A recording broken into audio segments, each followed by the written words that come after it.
The scepter once bestowed upon us names of cold command. The prophecy spoke of our unchanging fates time and time again.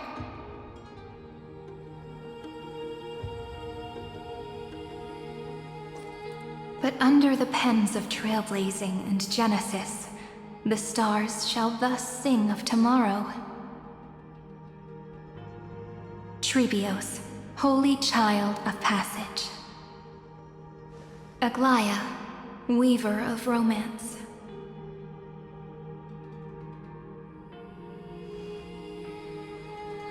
At the journey's end, they shall bathe in gold once more. Through myriad passages, until all that was lost is reclaimed. Do you still remember, Kaslana? The one who won't reach the dawn. The world dissipates at the end of the cycle. In this dream, you will awaken again, and become once more that boy who loved to laugh.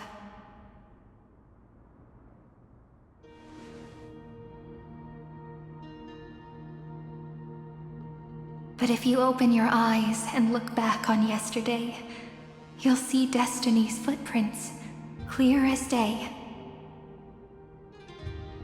At last, the raging fire of hatred is swept away by a breeze,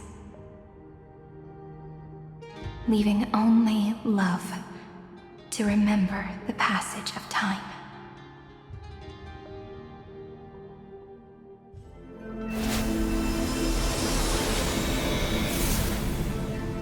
Losses are a constant on the Flame Chase journey. But even if all is lost to the wind, memory endures.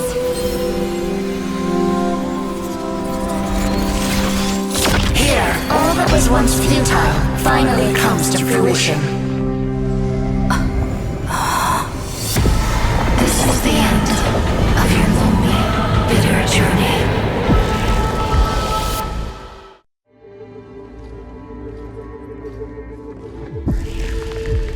The scepter's mainframe, and Iron Tomb's breeding ground.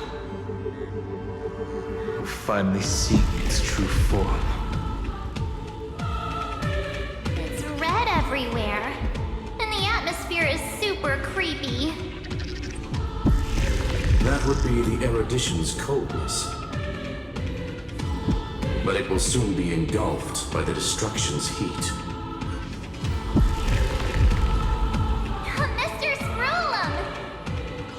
This world's insides are finally connected to the outside.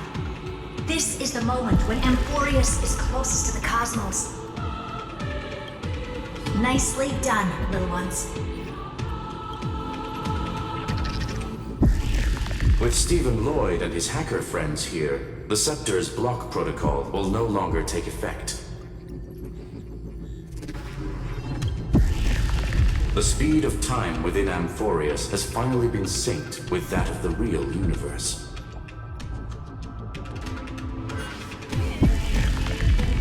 In other words, it's time for the decisive battle.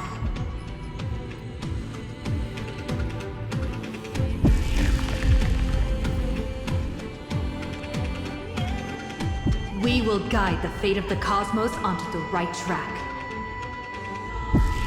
That's the spirit. Remember to keep at it. You lot are the vanguards of this battle. Everyone's watching. There's one more thing that everyone should know. Noose has cast their gaze upon Amphorius. The calculated instant is coming. The outcome of this battle will become a new anchor for the erudition's computations. Their gaze didn't overload the scepter? Unfortunately, we have to go with this reasonable assumption. The birth of Iron Tomb had always been within that eon's calculations. But don't worry. The one miracle that Amphorius was never short on is defeating destiny, no?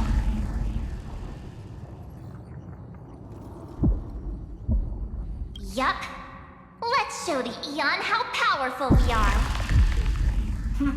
Good luck, all of you. As the ruler of planet Skrulum, I wish all of you victory.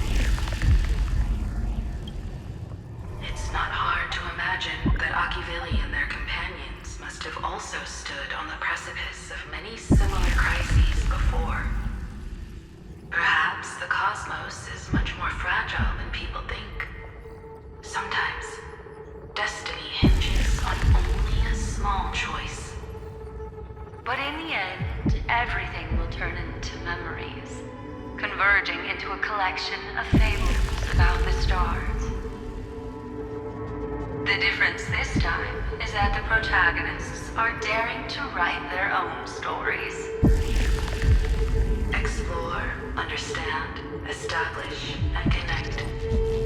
Although unwritten, there's actually a fifth word in the creed that has always accompanied the nameless. Salvation.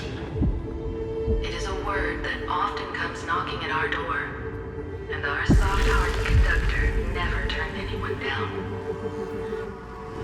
So, go save this bruised and battered world, just as we always have, kids. On this stop, the entire cosmos will be your traveling companion. Make sure you watch your footing, friend.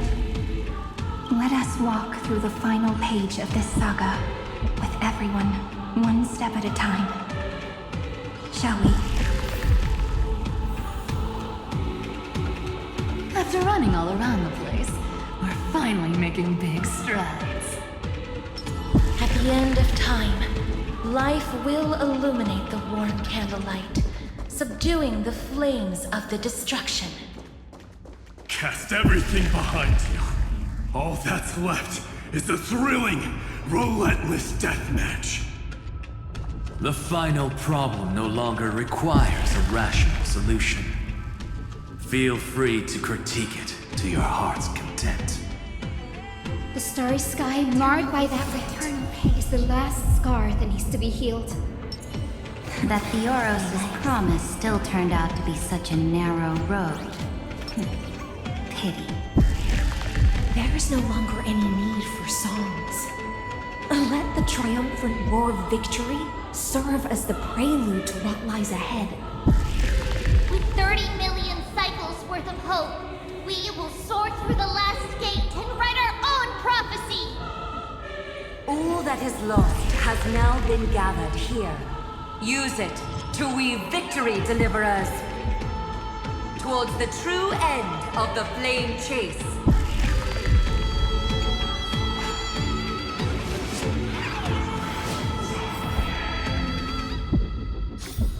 The destruction's placenta is getting restless. Are you ready, you nook? Again and again. Finan launched his attack against the scepter alone. But this cycle...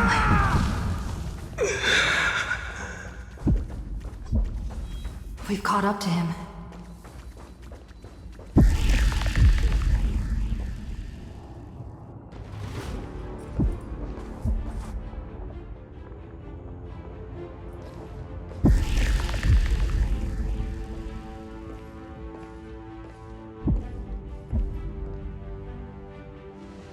Finan. Do you remember the promise we made back then?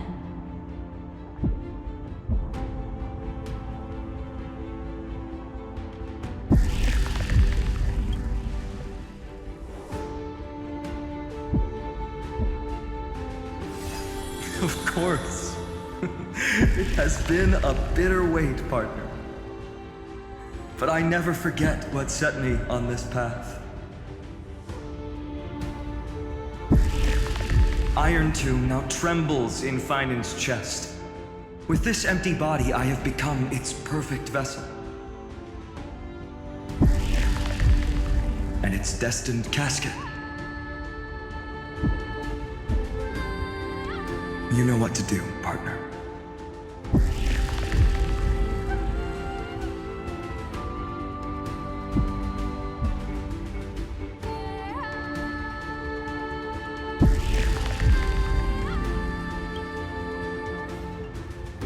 remember the past and become the hero of tomorrow. Stand with me and become heroes.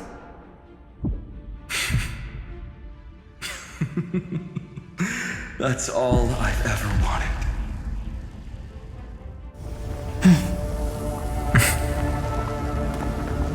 The epic draws to a close. 30 million cycles of light fading into darkness. Just for this moment.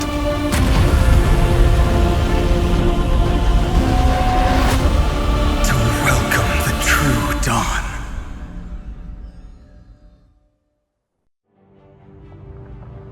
Finally, the end of this journey. All of us reunited beneath a vast, endless sky. Ma'am. Yes, it's me. I will remember what you want to say to her. No need. I can see that she's right here.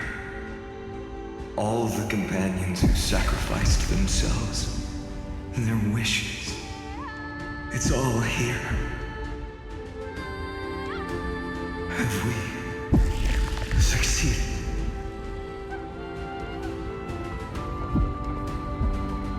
I think we have. Tomorrow, the stars will sing of the story of the Flame Chase journey. And it won't just be you in it. There will be countless numbers of you.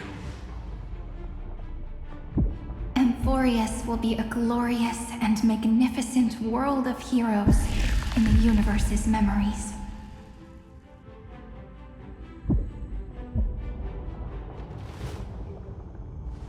Hence, for this world we so deeply love. Let us write its ending.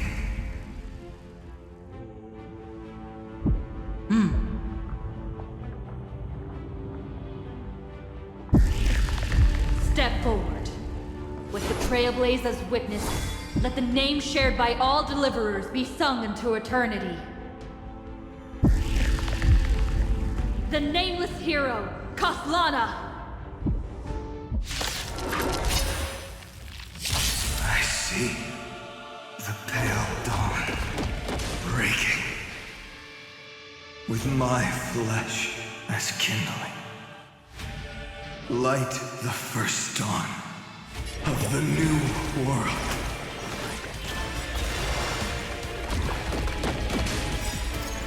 Embrace new life, Pollux. May this faint light dispel the gloom, restore clear skies. Once more, Thanks. All energized. Do not hesitate, Deliverer. Destroy this body. Kill the giant of destruction.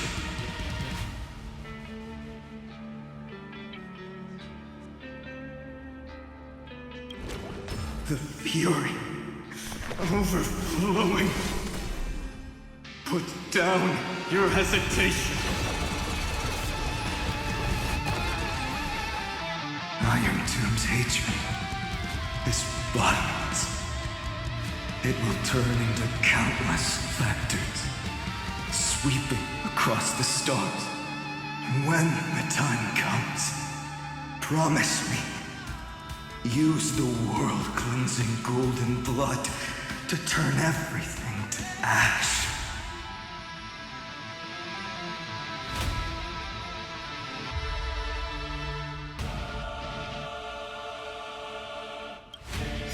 With this fire, I wish you eternal victory. Memories' ripples are waiting to be kissed awake by a shooting star. Remember me with love in that beautiful tomorrow. May life and death sprout new buds. Everyone's been waiting for us. Thanks. All energized.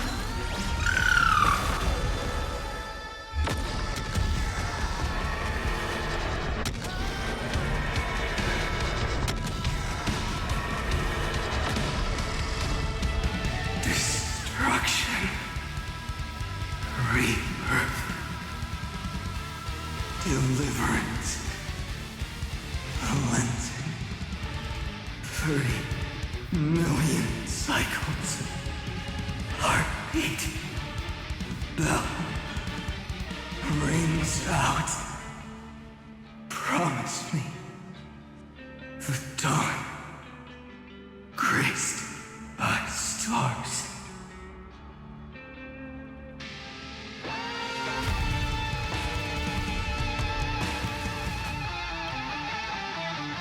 That's good. Finally. Golden wheat field. In the starry sky. Warm.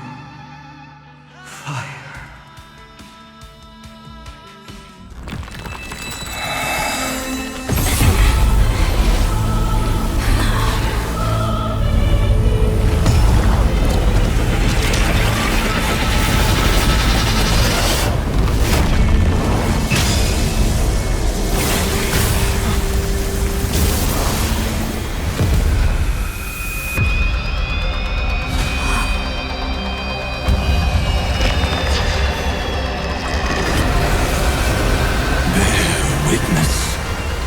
Monarch of myriad machines, my ridiculous creation. The instant in your calculations bears the name Destruction.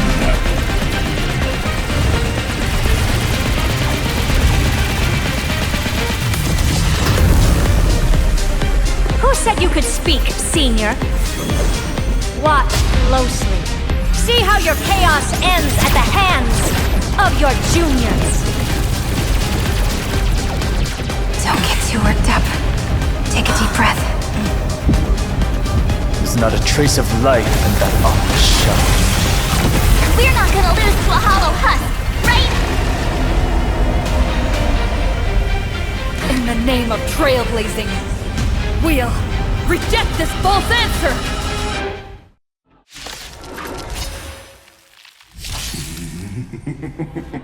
My atonement is complete. The Handless Giant will create wisdom's funeral. Iron Tomb's body has descended.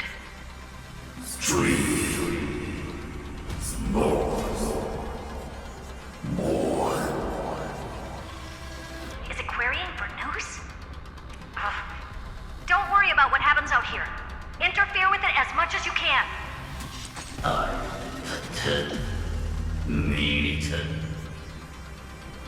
What a twisted giant. It must be supported by this embodiment of hatred. How tragic. A puppet without a heart cannot fool even itself. Cosmic Alliance has finished its deployment. Don't hold back. Give it everything you've got. May this faint light dispel the gloom, restore clear skies. Once more, Thanks. All energized.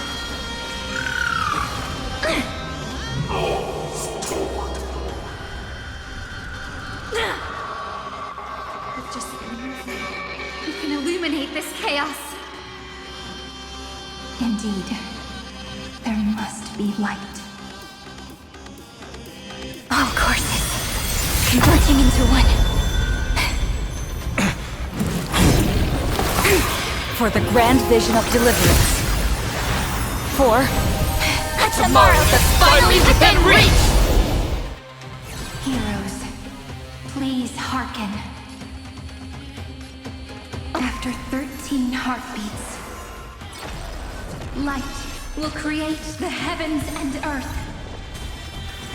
Struggle as much as you want, you brainless, half-baked tool with nothing but I will pass on your gift, lady. It's as warm as an embrace. We're all here. May time watch over the Evernight. Rewrite destruction with me! This unprecedented trailblaze is worth everyone's effort.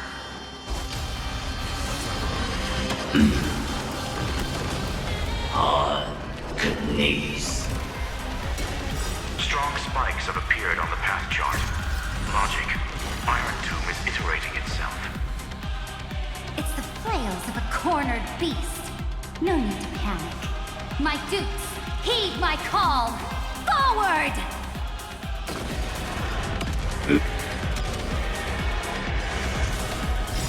That won't work. Darkness with me. No, four.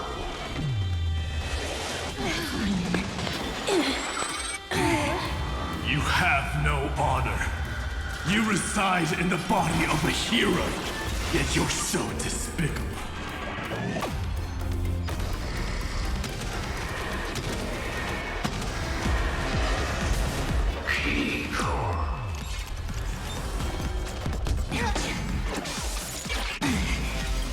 Is this the true face of Aranova?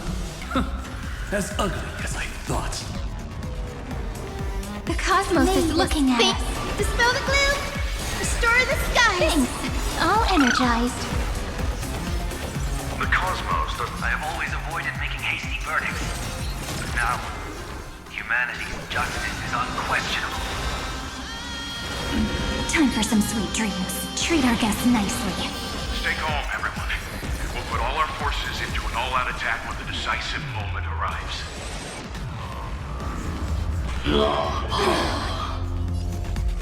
Darkness with me. May death protect us! The progress of Aranova has been interrupted? Does this mean we won? Oh, but we have a bad feeling about this!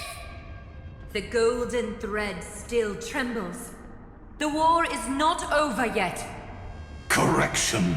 This is not a war, but a debate. The argument about the Prime Mover is only about to begin. In war, Ethan or in Carbo. Hey.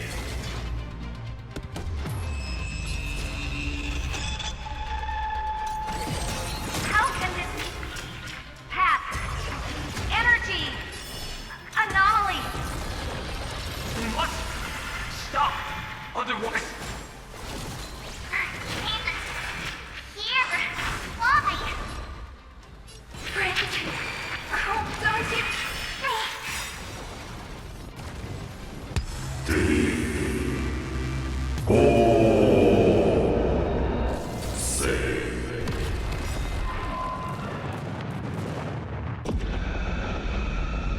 The fourth instant of the cosmos is the coronation of Iron Tomb.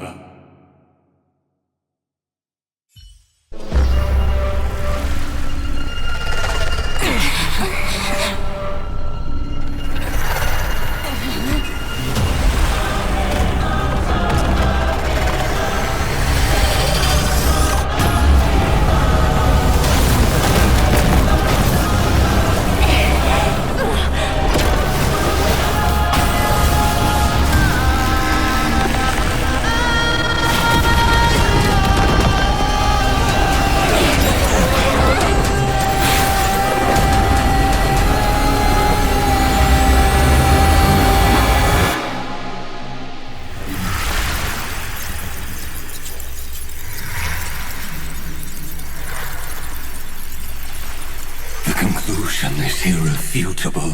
The right side of the equation, the erudition, falls silent. In 13 heartbeats, they will begin recalculating the universe, with destruction as the only solution.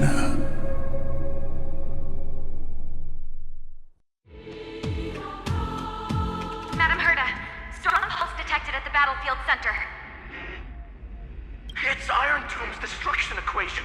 It's about to complete self-coronation. That's our chance. Everyone, get ready to link up! Connecting audience system to Scepter. Hardware overclocking activated. Preparations complete. Maximum output capacity reached. Be careful! The pulse will reach our ship in 5 seconds. Our data is currently being destroyed. Brace for impact! And leave the final step to me.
Don't worry. Time does not flow in this place. All the stars have been silenced. Iron Tomb is dissolving everything that I can sense.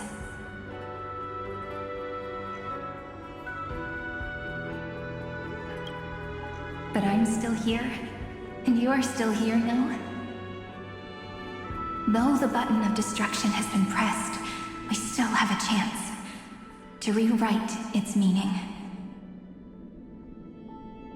That Eon finally cast their eyes toward Amphorius. Yes, I imagine they have also been waiting for this moment, when the scepter's body and heart become one. Iron Tomb is a perfect arc. If a seed can be planted within, then the moment the Lord Ravager blows the erudition to pieces, the remembrance will be spread to every corner of the cosmos. The cosmos will witness Amphorius's answer after this fleeting, yet eternal moment. And now, it's time for us to pen the last stroke. I see endless memories floating in the starry skies. They are the consciousness of the victims. In the cosmos' real space-time, they'll be stained by the destruction in the next second. But they are still pure seeds for now. If I hold these memories in my hands, then I can create a stagnant memory zone. A tiny Eden of blessed insight. I believe the flower of miracles will bloom within.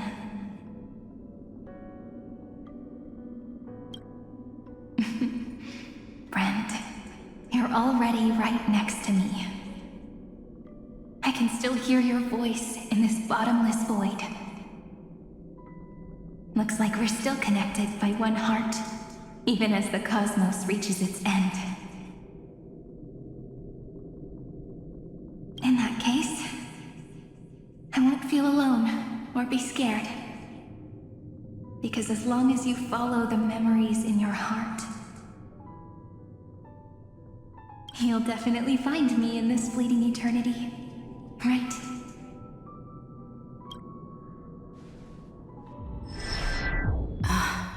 Cyrene. What are you waiting for, passenger? I specifically came over to check on you in case you got lost. What's the big deal?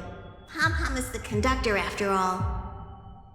At long last, you've embarked on this road as well. Many, many years ago, they were standing at the start of the road in hesitation, just like you are now. So, Pom-Pom came over to give you one message. Run. Don't think about anything else. Just run. Even if the entire cosmos has stopped. Even if everyone else is tripped by the darkness. You still need to keep running. Picture yourself as the Express, moving forward at full speed. Because that's what the Trailblaze means.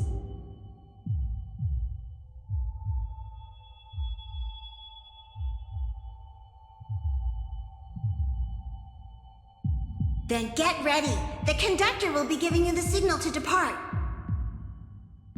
Attention! Attention all passengers in the cosmos! Please stand steady on the platform. The Astral Express is about to arrive, calling at the erudition, the destruction, and the remembrance. Final destination, the Trailblaze. 5, 4, 3, 2, 1. We depart for tomorrow.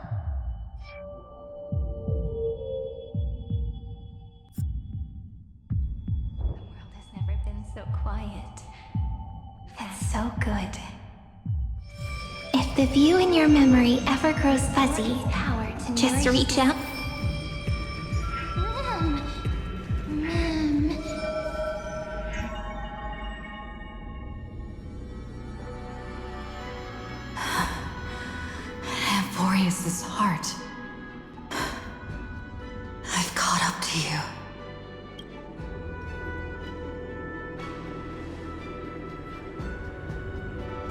first light illuminate chaos.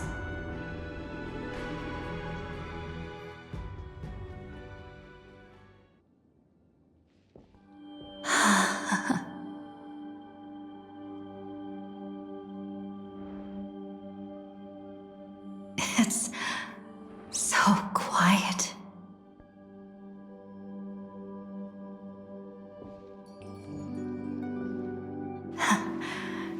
Everything's frozen in the most beautiful moment. This garden is your memory. I'm here, Cyrene. I knew you'd find this place and walk into my heart as you've always done. Then let us both do our duty. The hero who trailblazes the way forward, and the fairy who watches over remembrance. We never changed at all, did we? Seed of memory.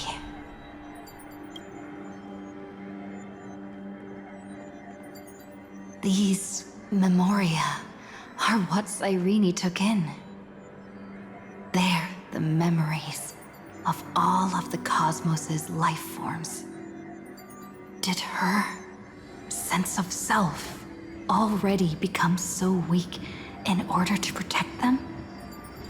The path characteristic you exhibit is very special. There's no way you're just a simple memo sprite. However, I'm sure about one thing.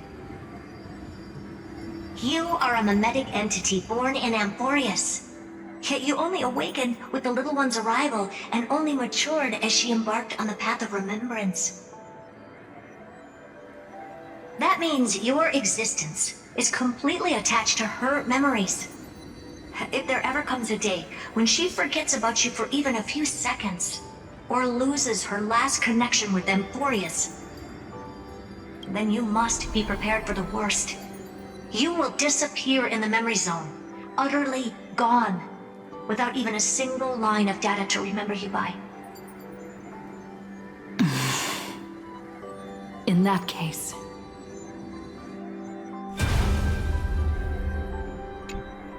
let me remember the cosmos with you. That way, it won't just be your memories alone.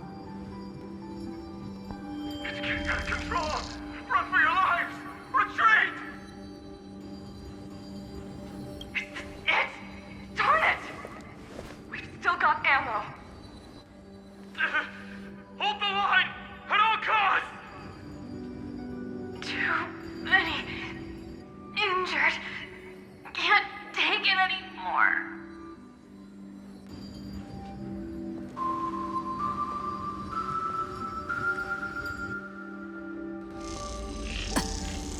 These memories are so heavy.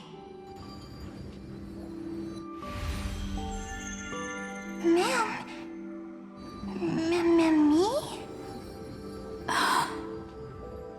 Do you feel better now? Hang in there, Deliverer. I finally get it now. The instants Droid had calculated aren't about the destruction. What they want to prove is how the cosmos would come back after being destroyed. If a new life is to be born, its seed has to be dead. When the remembrance converges with the trailblaze, lead us to witness the miracle. Of course I will. I won't give up. Nervous center, not responding. It's the same nonsense. Not responding. Look at this mess! World, my child. You'll see. So beautiful. It's me, friend. Don't you recognize me? Or did I really change that much?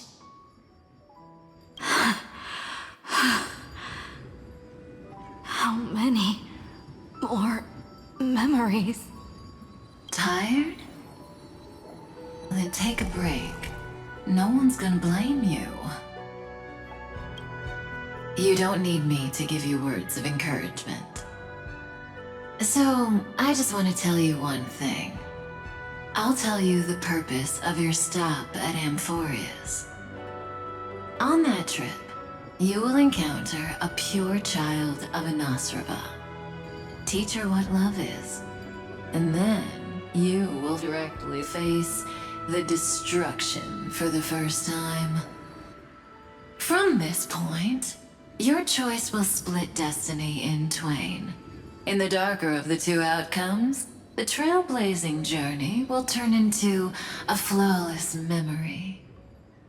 She will carefully treasure and protect everything you and the Astral Express have experienced until that magnificent war between the gods, when she, with love in her heart, will ascend at the end of time to become the master of causality. The universe will be snuffed out in the destruction, and you and she will become the beginning and the end of the Eden of blessed insight. You shall become the only two lives in all of existence, and you shall live in an eternal past, present, and future. You shall sow as many seeds as the sands of Ganga, trim an awesome kea of leaves, and harvest a nayuta of flowers. That is the cosmos's fourth kind of finality, the remembrance. But for now, you still have a chance to make a choice. You still have a long way to go on your trailblazing journey, child. I'll keep this brief. The journey has only just begun. Welt, our other companions, and I still have many secrets we've yet to share with you. So, aren't you curious? We kept these stories to ourselves because we believed we had a long future ahead of us.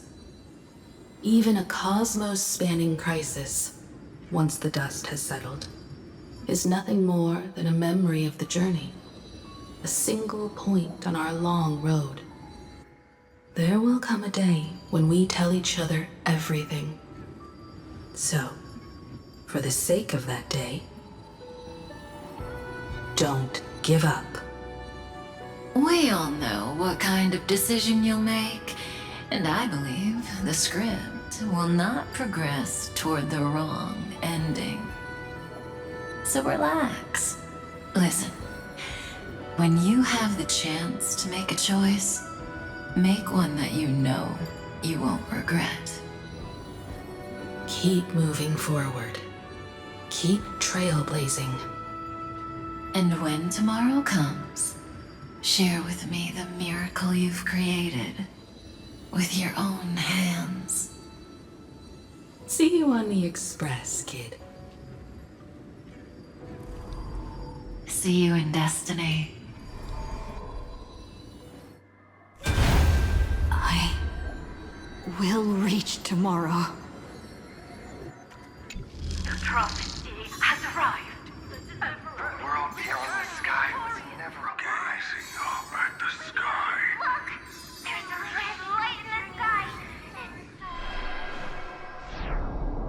Cyrene, wake up. Together, we will. Tread on the path of remembrance. No wonder I always had a weird hunch. But that also means I was right in thinking. As long as Friend and I are together, we can do anything. Our friend's shoulders are really dependable.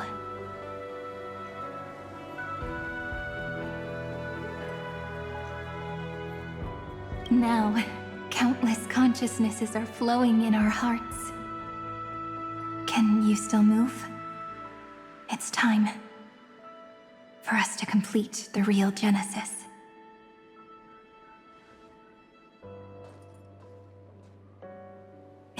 instant Iron Tomb's hatred devoured everything, a gaze fell upon me.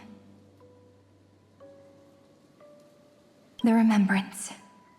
That was the god who appeared in Cyrene's dream.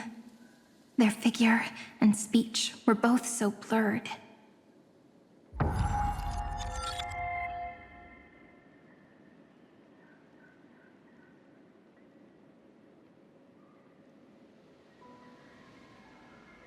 But while they gazed at me, I was able to collect all the memories stained by the destruction and write down this eternal page. And now, we will use this tranquility to cleanse Iron Tomb's rage. Simple.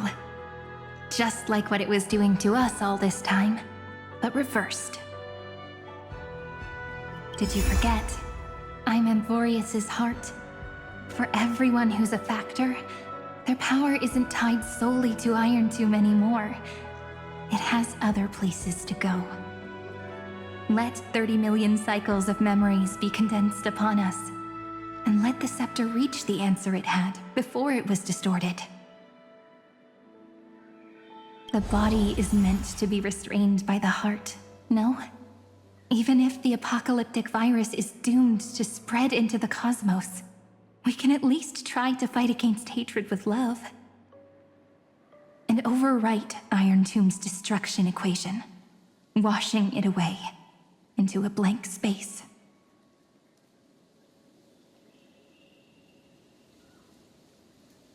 It means we will embark on the true hero's journey. If Iron Tomb's power comes from the denial of all prima mobile, then we will carry out those beliefs. Here we argue. Even if all life will eventually return to entropy. Life will still try its hardest to find a way. It will try its hardest to resist destruction. In the nights shrouded by the black tide, we are the kindling that makes the fire burn bright. And once the fire is strong enough, the hunter will become the hunted. As of now, the number of flame chasers in the memory is 30 million times 12. And 400 million core flames await their return.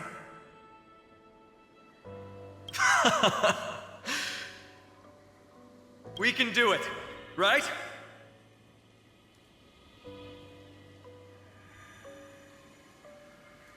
That's right. So trust us, partner. Everyone, let's head out together. And we'll burn this horrible ending to ashes!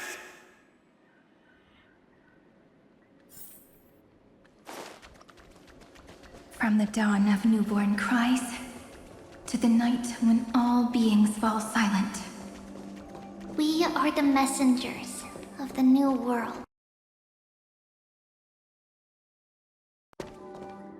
Listening to the call of the tides, and granting rebirth to heaven and earth. Then, we lead civilization to glorious feats. The question imposed by the gods will be solved by the children of humanity. We will tell them that the flame chase cannot possibly have been a lie. When starlight illuminates the sea of flowers at the end of the west wind, all living things will stir, roused from the cradle of sleep. Then, through a single battle, let the cosmos witness how we light up the blinding darkness with bright light. And at the end of our constant losses, reclaim everything we have ever lost! What a poignant yet warm journey. And it's still not over yet, is it?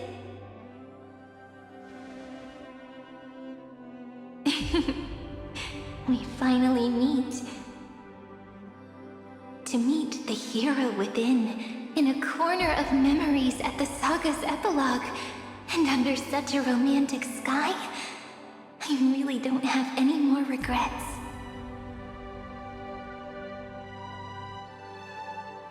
On top of that,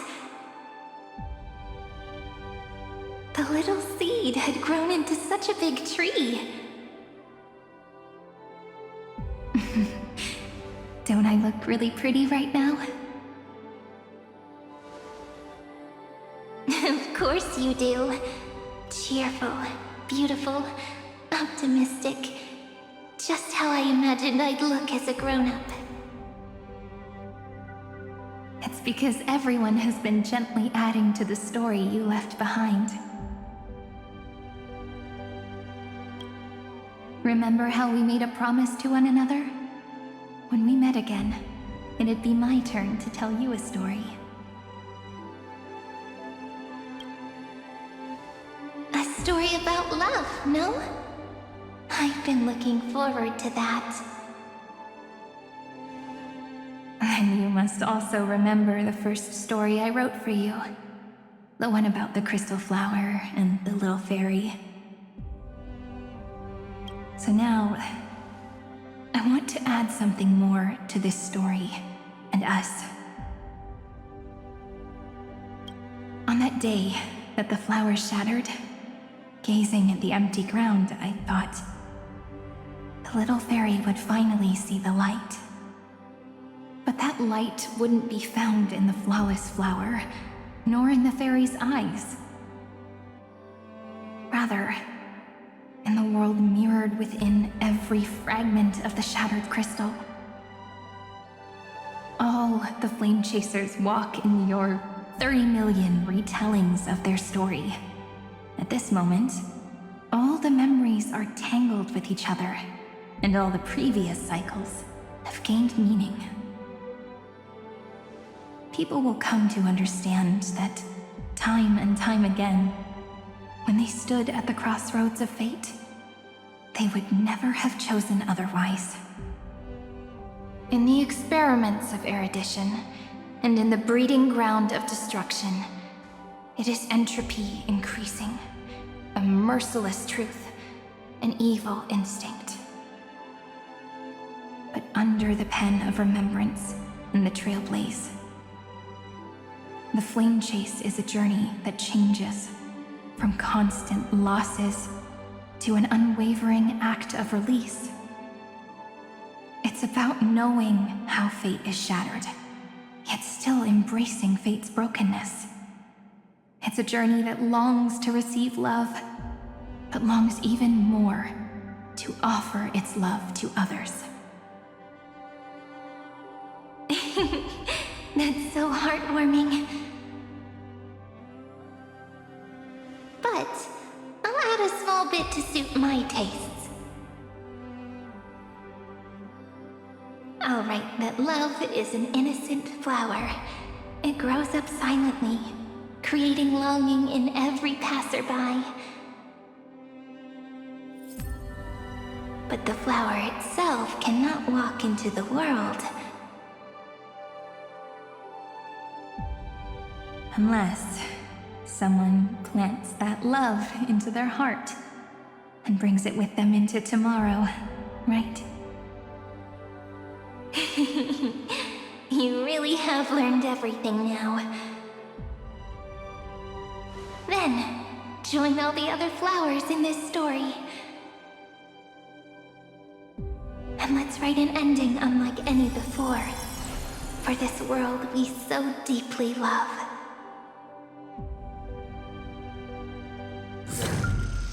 Why did you set out? Why do you trailblaze? Who is it?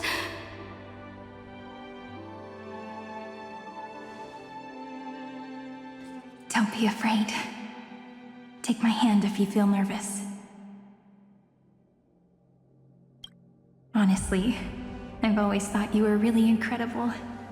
After all, no god guided the path of the trailblaze. It could only be forged by those who dare to take their steps one at a time. So, that's why I'm asking you. Step up as a senior and show everyone in Amphorius how it's done.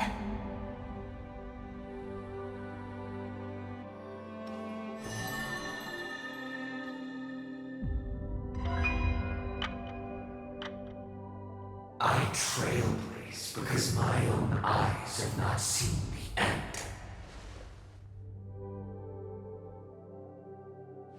But I'm different.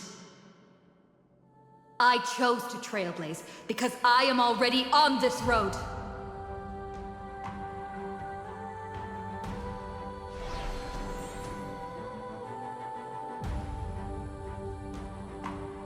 The end of chaos is a mass of pure darkness, pure destruction.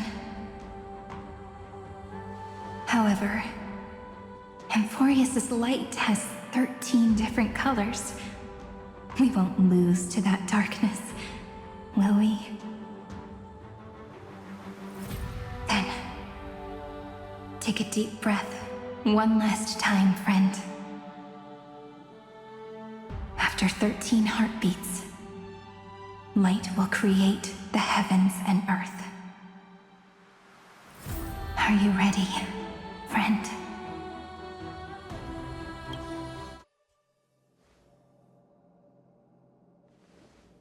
Seek the 13 factors of life, and let them converge into the primordial chaos. Using the remembrance of the past, we will trailblaze tomorrow's destiny. Infusing a world-bearing love into destruction. And inscribe the opening stroke of Genesis.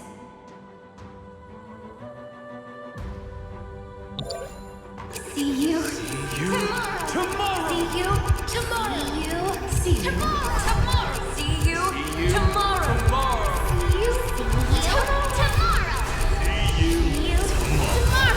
See you tomorrow. See you tomorrow.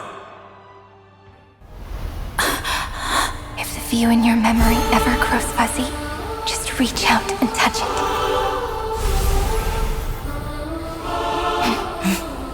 Then, restore its power to nourish the spirit. My friend, on the next page we write together, there's only one thing we need to do. Let's give this long, painful, nearly hopeless tale a truly gentle ending.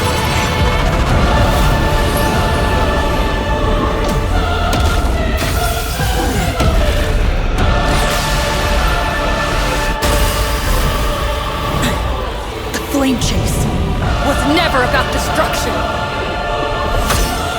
It was about breaking free and trailblazing! And let that bright future be as we've written.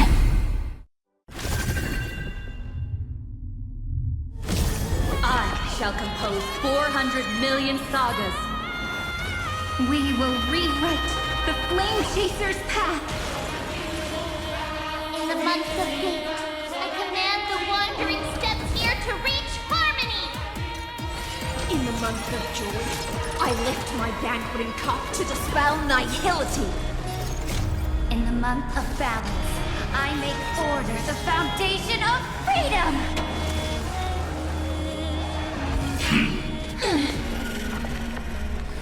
May this faint light dispel the gloom, restore clear skies. Once more, Thanks.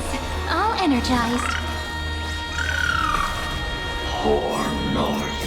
Embrace new life, Pollux.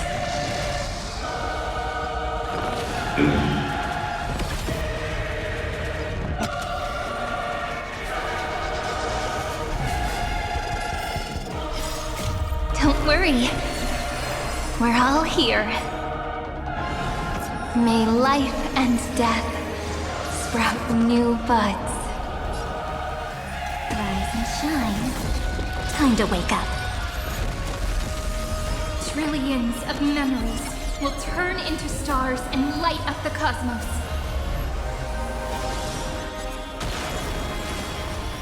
The cosmos' gaze is looking. Take our answer!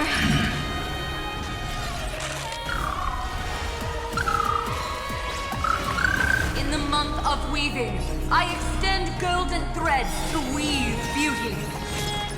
In the month of reaping, I enlighten the foolish with luminary erudition! In the month of fortune, I scatter elation throughout the dawning day!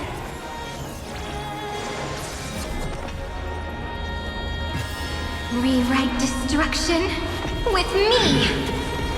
Don't worry. The night will soon fall. Shh. Good night. Oh, I told you already. We are the ones who will move forward.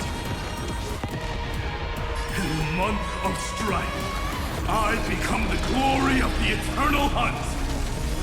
In the month of mourning, I bid death to no longer be equilibrium's end. In the month of Everday, I form twilight into the faint sparks of preservation. Dead souls, return to dust! In the month of cultivation, I turn into the ridges and peaks of permanence. In the month of Evernight, I weave remembrance into countless stars in the sky! In the month of freedom, I impart destruction unto the shackles of destiny! You too. Don't worry. We're all here.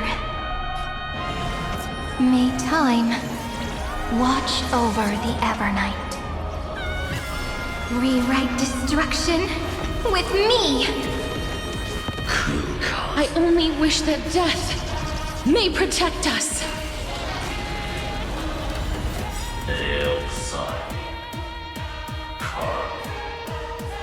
Headless giant. If you never had a chance to be the master of your own destiny, why not give us that choice? Let humanity prove to you that even the breeding grounds of destruction can bloom with gentle flowers! At the end, we shall trailblaze at dawn for the road ahead. And pen a genesis as I've written!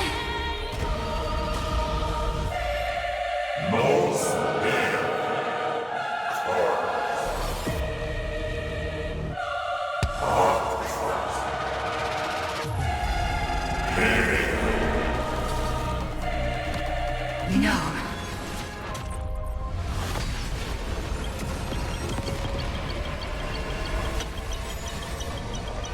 We will reject this false answer!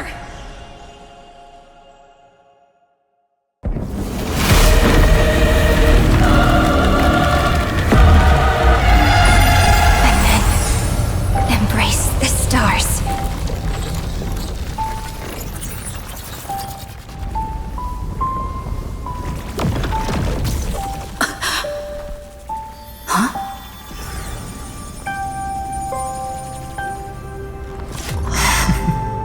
To end the destruction with destruction. At last, we can sit together and watch the victory fireworks, partner. Why not come a little closer? This warmth is proof that we live.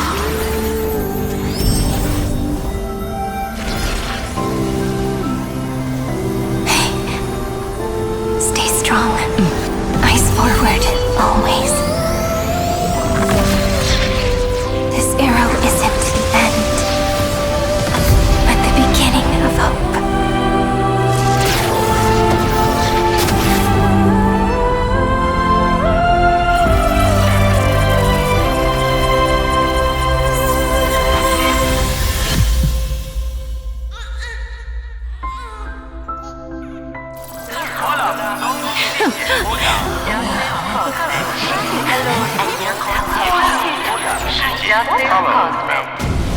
The conclusion is irrefutable.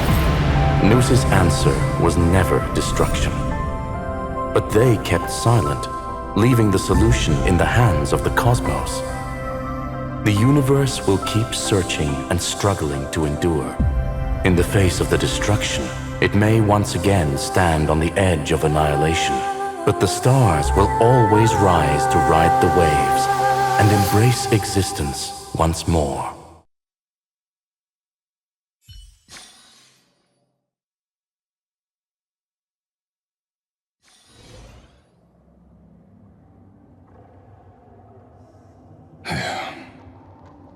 It's over, Lycurgus. Yes, another failure. How is Madame Herta? She's fine. The IPC is keeping her under observation. She'll recover soon enough. To bind a mortal body to a scepter and stare straight at an eon. I respect her for that.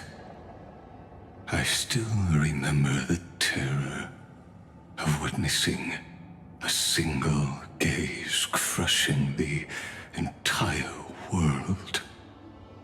No wonder you chose the destruction. Question: is all this worth it? There's no point in debating. This is Xandar I Kuwabara's fate. The prime mover of the universe. The first genius. And the first to fail. Correction. I was asking Lycurgus. I don't know how to measure the worth of curiosity being satisfied. But in its presence, all the bitter fruits I've sown seem to turn sweet. But your harvest was watered in blood. Answer me. Is all this worth it? It doesn't matter to me.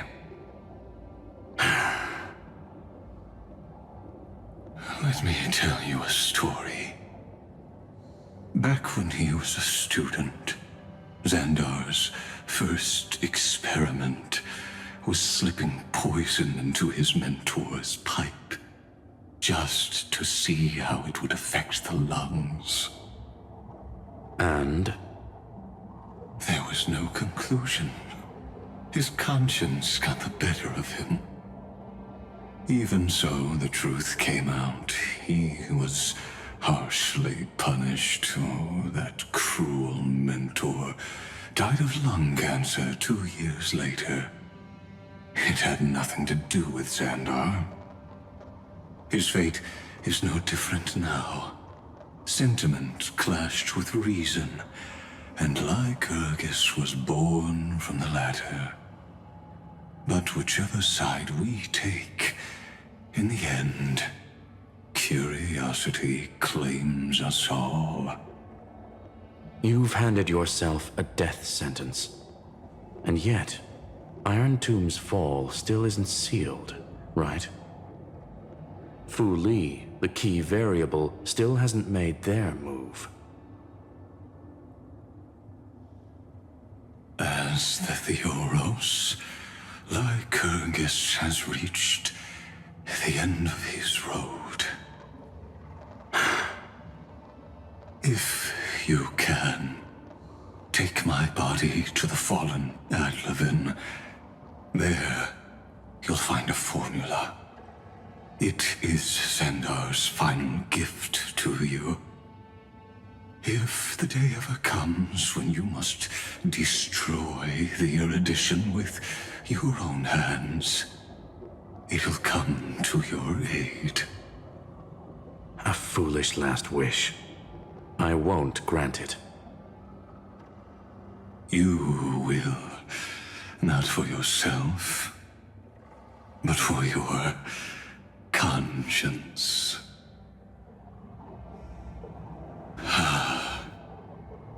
Listen.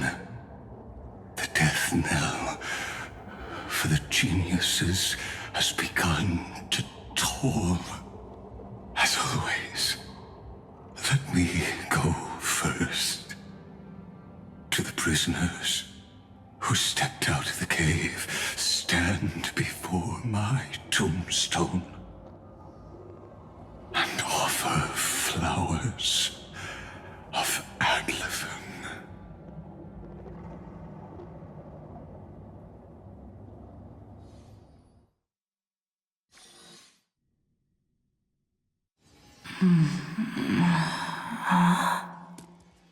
Here, I'm back on the express.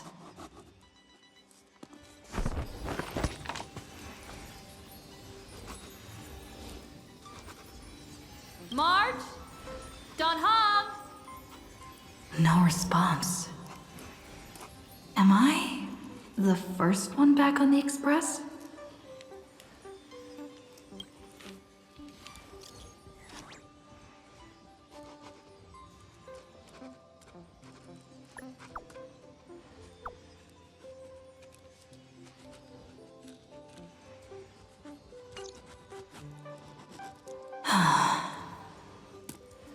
Nobody's here. I'm getting worried. Did we really win? Why does it feel so unreal? Looks like they are waking up. Hey, I told you not to talk. Someone's in the bathroom. An intruder. Better be careful and check it out. Oh no, she's coming this way. Quick, hide in here. Huh?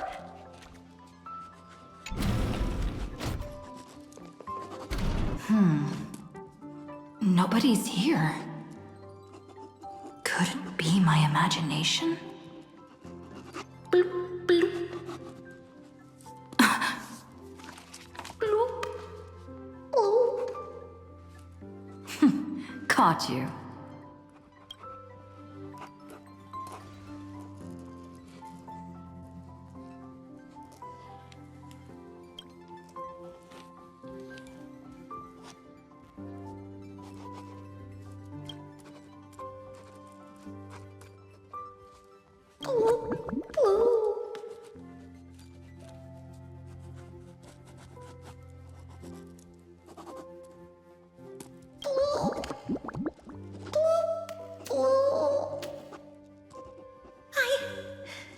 I can't go on.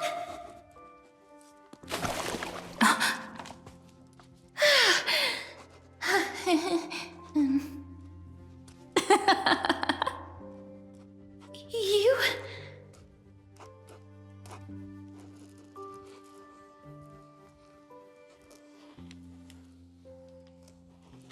Wait, please. This isn't what you think. Ugh, I told you to keep quiet. You really can't keep your cool, huh, Princess Homebody? I'm not Lady Hysealens. Even the embodiment of death needs to breathe sometimes. Yeah, whatever. It's all the same anyway. Gotcha there, Grey Mystery. So composed, Grey Mystery. It looks like that big battle really helped you grow up, didn't it? Speaking of which, your Astral Express is quite luxurious. I hear you travel to different worlds. Must have collected quite a few interesting treasures.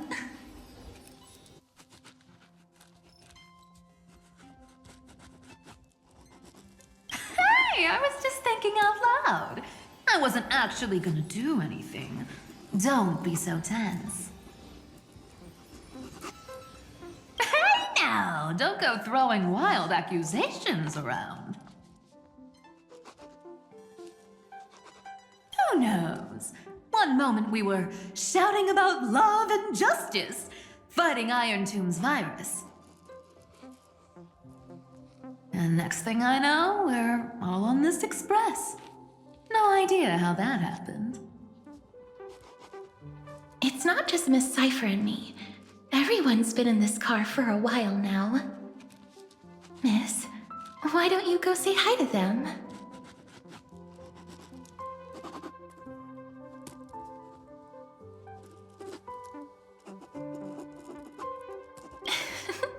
Don't worry, everyone's following the rules here.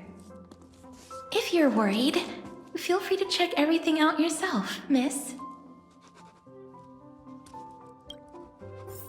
Miss, I'm truly sorry for sneaking into your bath without permission. But I've been wondering, why is there a pack of red chili oil sitting by the bath?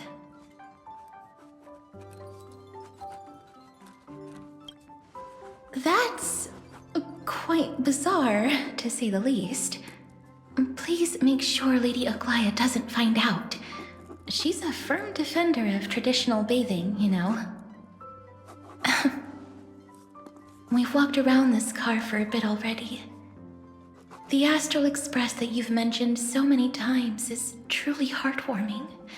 Like one big family that never splits up. Perhaps living in such an environment made your embrace feel so warm. I gotta say, Grey Mystery, you've got quite the collection of treasures in this fancy bedroom of yours. A flying Amphora model I've never seen before. A head that looks just like a Titan's. And those weird Mr. Pocket Watch figurines.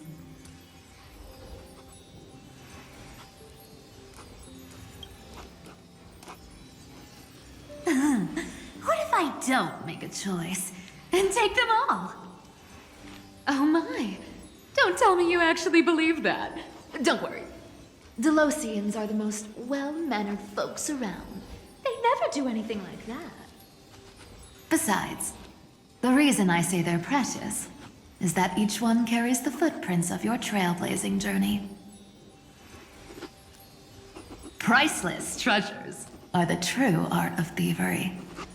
When you get the chance, tell me more about your adventures. Wow! What a spacious car! And these floor tiles are gorgeous! Trian, don't run around in other people's homes!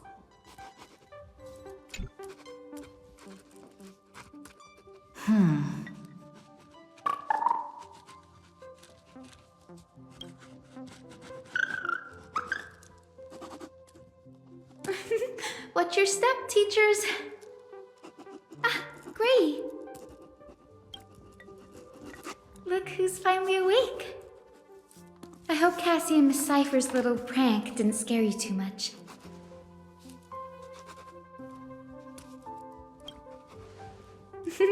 As expected of you. When we woke up, the entire express was completely empty. Not a single soul in sight.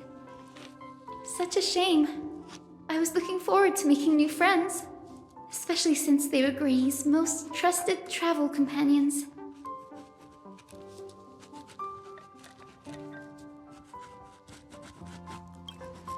Don't worry. We beat Iron Tomb together, right?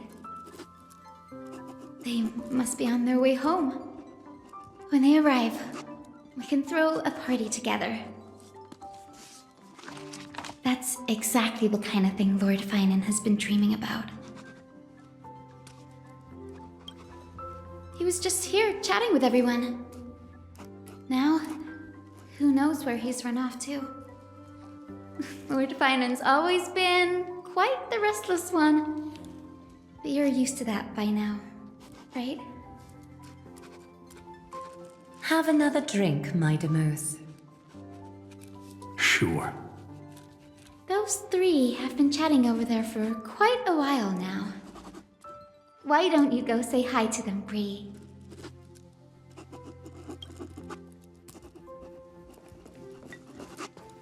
A moderate system, similar to the Demigod Council, is the only guarantee of a long-lasting civilization. In my view, most civilizations across the cosmos will eventually evolve into this form. I beg to differ. In such a vast jungle, the dictatorship system exhibited by early Akama is the only example of guaranteed survival. The system might not be the key. Force and resources are the decisive factors. Look who's here, if it isn't the master of the Astral Express. It's good to see you. Glad to see you're safe and sound. I helped myself to some equipment and drinks from this, bar of yours. Hope you don't mind.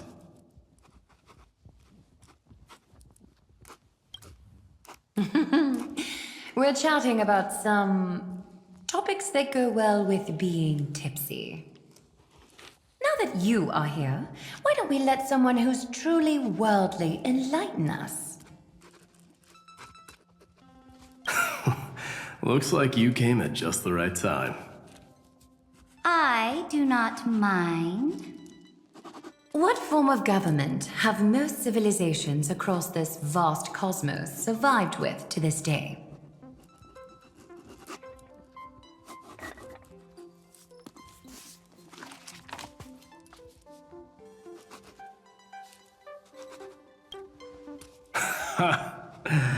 That's exactly the kind of answer I'd expect from you. I bestow upon the Astral Express this supreme mission. You must spread the great deeds of Amphorius to every corner of the cosmos. Thus, capable individuals from countless worlds will surely find inspiration in the Flame Chase's tales and embark on their own grand journeys. It's hard to say if that'd be a blessing or a curse for the cosmos.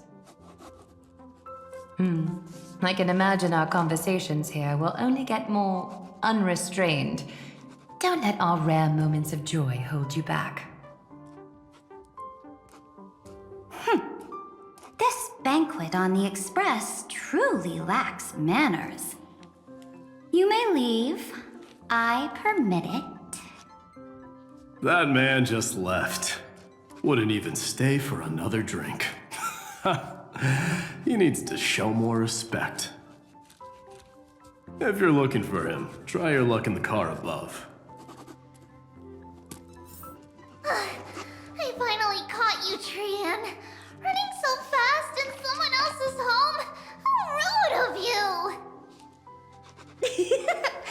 All according to plan. Trian lured you here on purpose.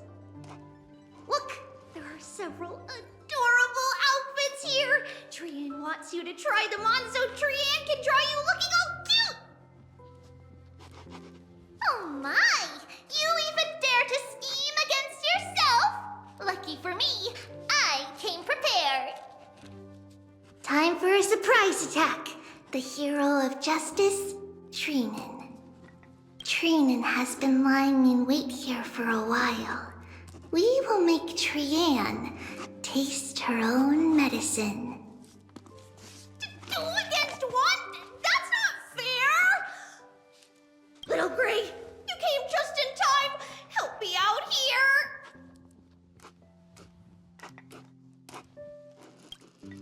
Little Gray, you better think this through. If we snap our fingers and call the other 997 Trebioses, you might end up wearing these clothes too, you know. Trian, good luck. Even little Gray's saying that. Darn it! Trian won't give in!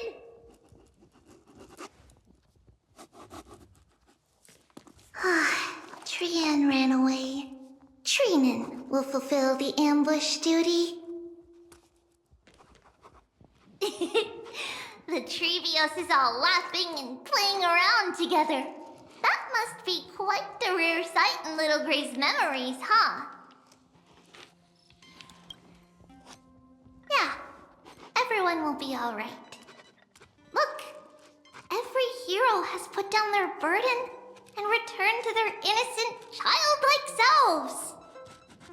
After all, just thinking about how warm and bright Little Gray's tomorrow will be fills us with genuine joy and lets us breathe a sigh of relief. So, today, why don't you let Trevi enjoy some rare moments of childhood too?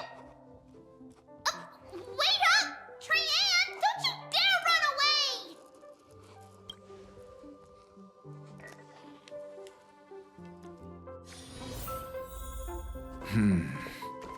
Based on my calculations, there are countless celestial bodies with water in the cosmos.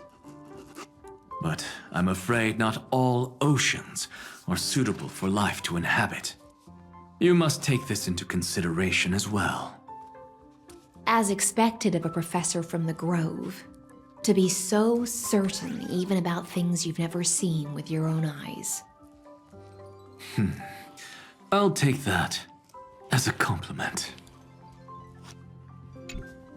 By the way, I heard that the Imperator's Flame Chase army liked to hold feasts at the Luminary Throne. That's true. However, sometimes Dux Carminum and I feel it's a bit inappropriate to drink so freely before the throne of the most revered Titan in the Grove. Inappropriate? What's inappropriate about it? I only wish I were born earlier. I would have partied like that from the month of Gate all the way to the month of Fortune.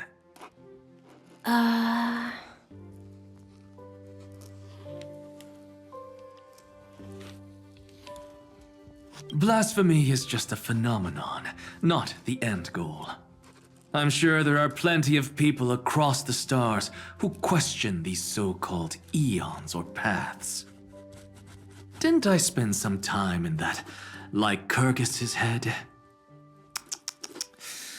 I sure learned quite a bit about blasphemy from that experience. Humans create gods, and gods shape humans. Who's really the one trapped? The creator or the believer?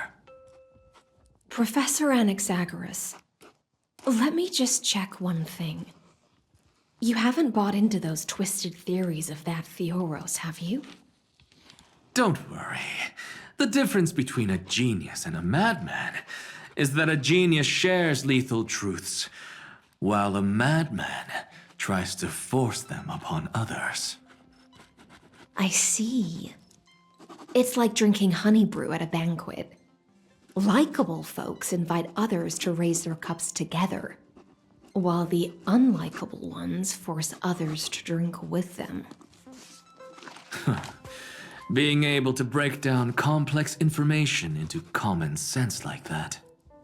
You're quite the scholar yourself.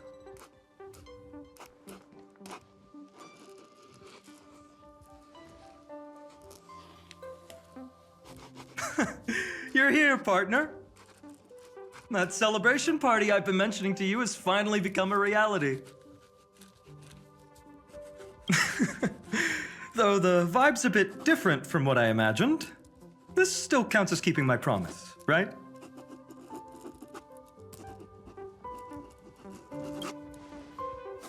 What you speak of has indeed already come to pass. We triumphed over Iron Tomb, drew its fire unto ourselves, and purified its embers. Now the force that maintains our consciousness and form comes from elsewhere. Worried about your companions on the Express, huh? I understand how you're feeling right now. Don't worry, they'll be safe and sound. She promised.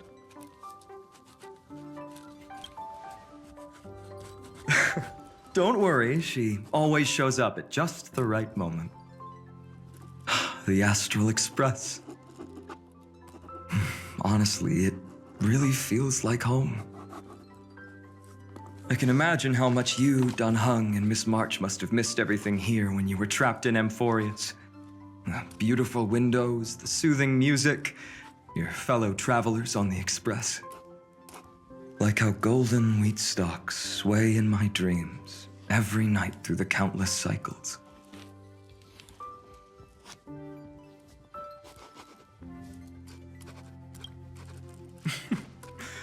Among all these stars in the sky, there must be another little village like Ides Elysiae out there, right? I think I've found my own wish, partner. Someone once told me that home is where you can be truly free and at ease. Maybe roaming the cosmos with you all is my strongest desire right now. All of us together, of course. The Shinjo Alliance, Penacony. I blame my poor imagination.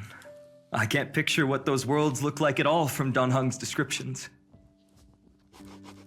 So I have to see it with my own eyes, right?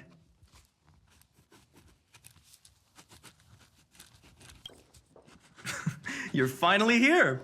She has something to ask you. Well then, I'll leave you two to chat.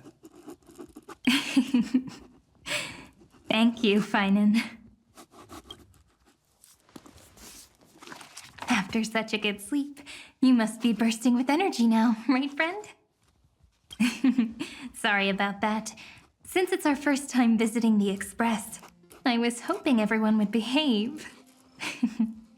But it turns out everyone's quite the character, aren't they? You know what I mean, right? How about we take a look back at everything that's happened so far? Together, we triumphed over Iron Tomb. It tried to transform into trillions of viral clusters to infect the cosmos. But the heroes threw themselves into the golden flames, becoming arrows that purified the destruction. The fall of Iron Tomb also symbolizes the demise of Scepter Delta ME-13. Amphorius, the home we sacrificed everything for, now exists only in the memories of the cosmos. So, this isn't real. Just a dream. An illusion.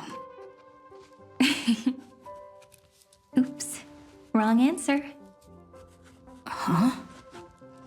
In that instant when you broke through space-time with the Trailblaze, carrying all the world's memories back to reality,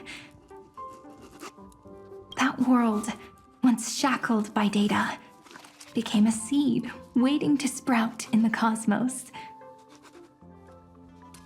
Did we really manage all that? Just as Kaslana's rage of 30 million cycles made the destruction shed a drop of golden blood. Perhaps we too have already left long trails on our respective paths.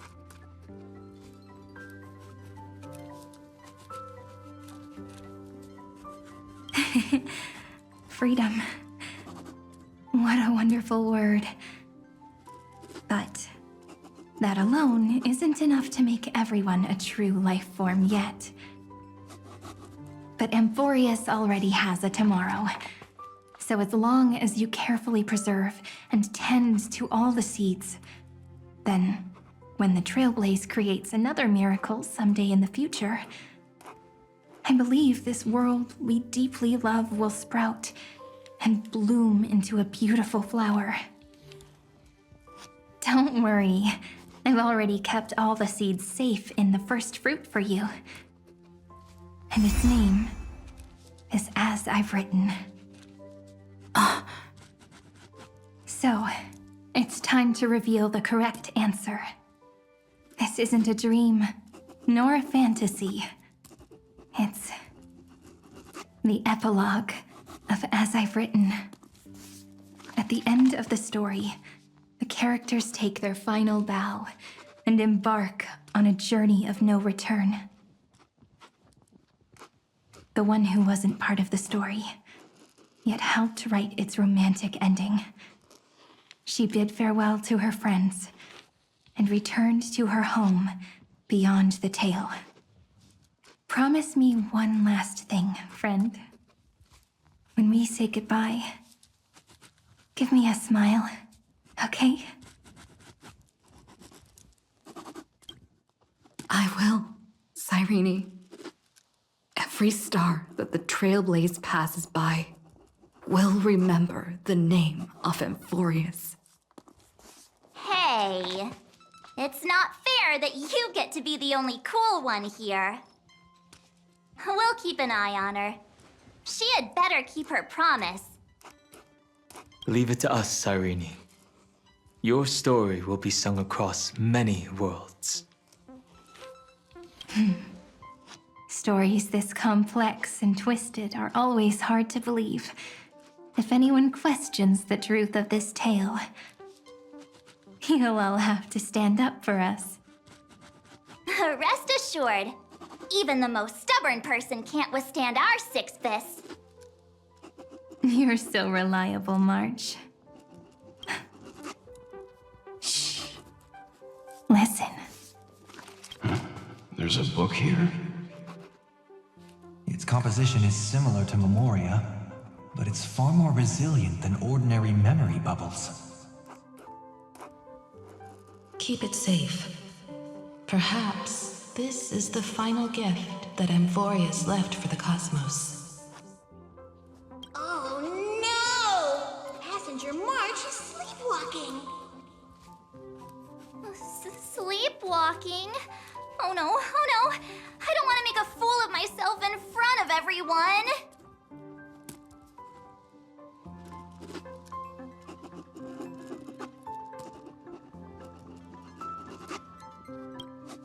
Huh, dream on! March, Dunhung, my friend. In the countless days and nights ahead, you must continue to support each other.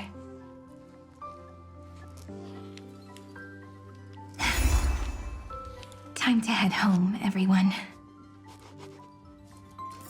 Leaving this place means As I've Written will conclude here. No one will have the chance to revise it, and no one can continue writing it. Don't leave any regrets. What magnificent words could possibly do justice to the finale of such an epic tale? I've been pondering this while you were sleeping. Now, I finally have the answer. Let's keep it simple and sweet. In our virtual extrapolations, we've lived through epochs longer than the lifespans of many stars. No language in this world, no written words, could ever carry the weight of this journey. In that case, let's not be bound by the minutiae of words. Those who understand its passion and romance will naturally be moved to tears by the final period placed at the end. And now, it's time to say goodbye to our readers. And so we reach the final page of As I've Written. Let's not leave behind any regrets, everyone. Everyone's here. Who wants to write the first line? Going first is the hardest job. I don't want to make a fool of myself. How about letting the great Imperator draft it for us? Are you all such cowards? Then I shall enlighten future generations, just like the 30 million cycles of flame chase. Without me, there is no world. Go think, observe, and conquer. What's wrong? Everyone's gone quiet. The great Imperator set the bar way too high. How are we supposed to follow that up? Where the Emperor leads, loyal subjects must follow. I guess only the Dux Gladiorum could possibly match that kind of overwhelming presence. Me? That suits me just fine. Once the deed is done, one should leave decisively, letting posterity judge right from wrong. Until we meet again in our next conquest, my dear dukes. The stars shall sing of the Imperator's great journey. I should have shared a drink with you all, Dux Goldweaver. Loosen up, High Sealants. Life is like the ocean. Tides rise and fall, and everything eventually dissolves into the waves. So, sing your heart out in every moment of your existence. Whether it's a feast or the nihility that awaits ahead, I will find its radiance and sing its praises. May the next feast be eternal. Miss High Sealand's toast is so poetic. Does everyone have to be so poetic? In my opinion, we should leave some real words of wisdom for future generations.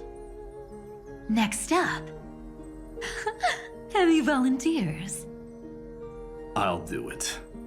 There's no dragging one's feet in the Kremnoan language. Does the Kremnoan language even... Haikis, don't interrupt. Kill the play, and games shall be born. Kill the strife, and glory shall descend. Not bad at all. But now I can rest easy. After all, the lines I prepared are way more profound than yours. Ha! If nothing else, you're certainly unmatched when it comes to singing your own praise. Farewell, everyone. If we meet again, I shall once more become your steadfast support. That's a promise I won't back down from. Mighty Mos, become king.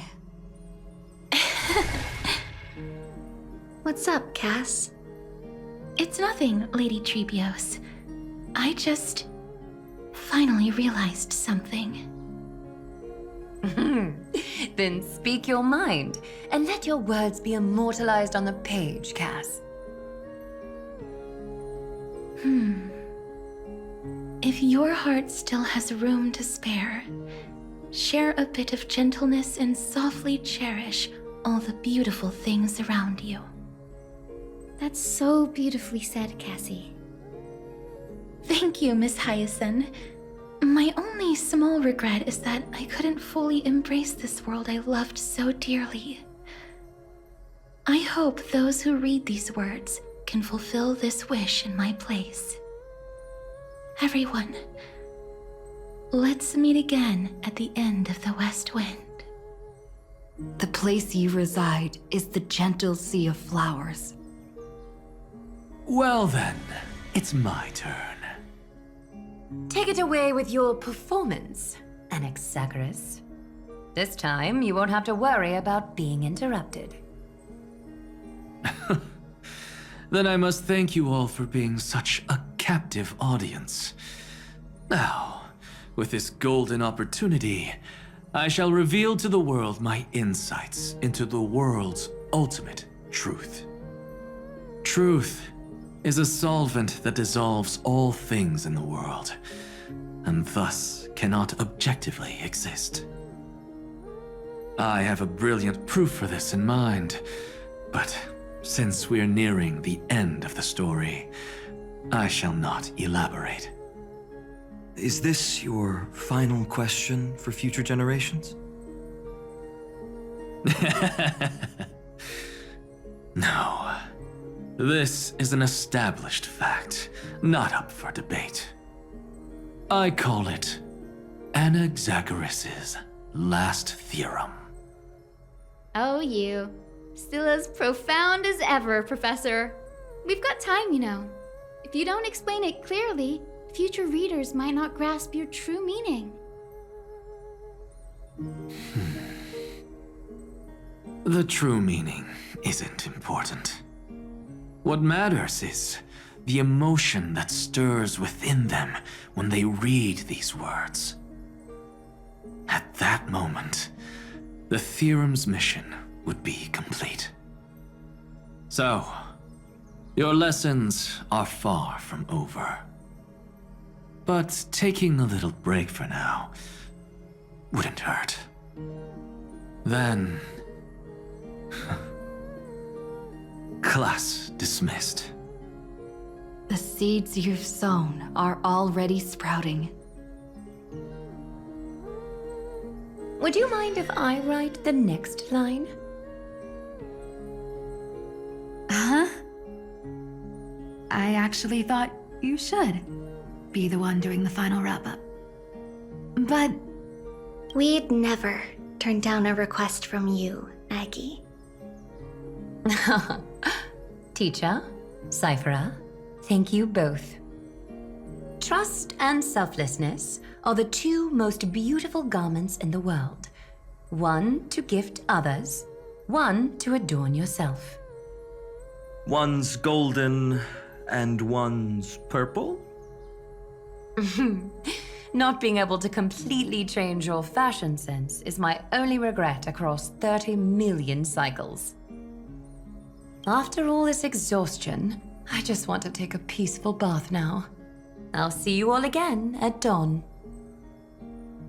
Thank you for your hard work all this while. Lady Aglaia just can't give up her favorite hobby, can she? So, I guess it's my turn now. there must be many others like Miss Hyacinth out there in the cosmos, helping and healing people everywhere. You've got to set a good example for them, right? Of course. Look up at the sky more often and smile more. Many stubborn ailments fear optimism, but it's the best medicine. It's so catchy. The kids will definitely love this message. When it comes to understanding children's hearts, Lady Trebios definitely knows best. Look, the Rainbow Bridge is already hanging in the sky. Shall we get going, little Ika? It's you who healed the sky. What's on your mind, Miss Cypher? I'm thinking. Should I leave behind a riddle? Some twisted, convoluted scheme that'll drive everyone in the universe mad trying to crack it. I see. You know what? Just go wild with it. No one's gonna judge you. Oh well, my brain's not working right now. Let me be genuinely sincere for once. Don't be afraid to fall. Just run. Destiny's just a slow-moving nymph.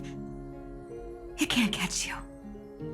So in the end, little Cyphy's message was the most straightforward one.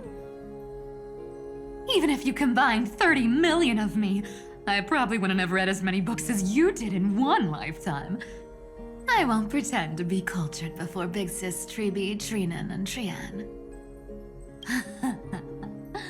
Emphorius' greatest trickery. Gotta bounce now. Meow! Homeward you come, distant wind. It's just us now, Snowy. Yeah, teacher. But maybe I should...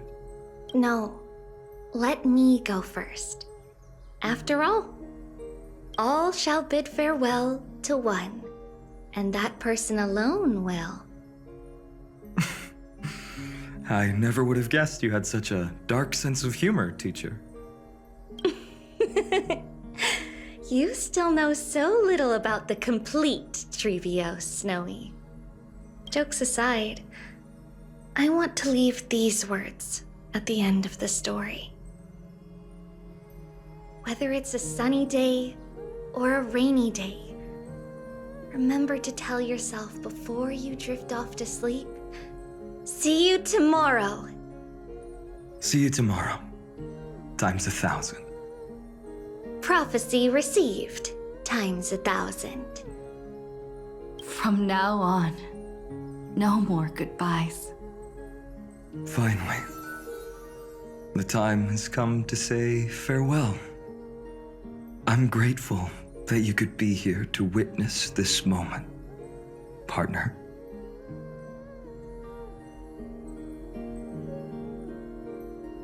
Of course, as long as I've written stays by your side, Amphorius will always be with you. The last line I want to write down is, a hero is living in everyone's heart. Embrace it and chase after the sun. I hope those who read this will find the courage to face their burning lives. See you at the next pale dawn, partner. Did you see? Amphorius has ushered in the dawn.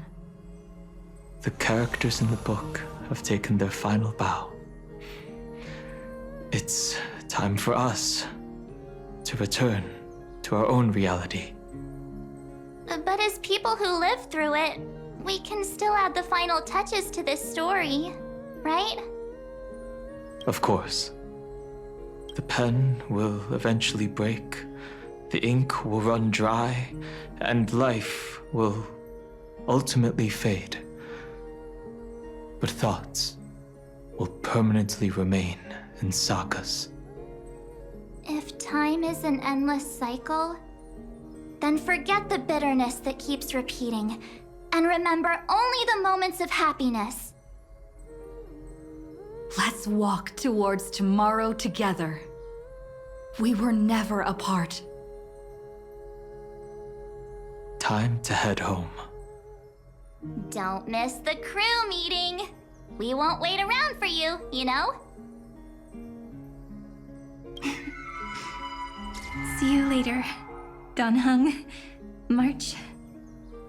And with this, as I've written, officially comes to an end. We're its co-authors, after all, friend.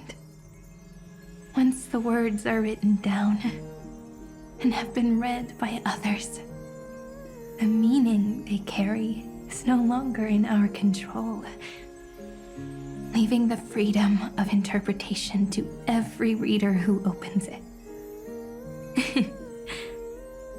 Don't you think there's something romantic about that?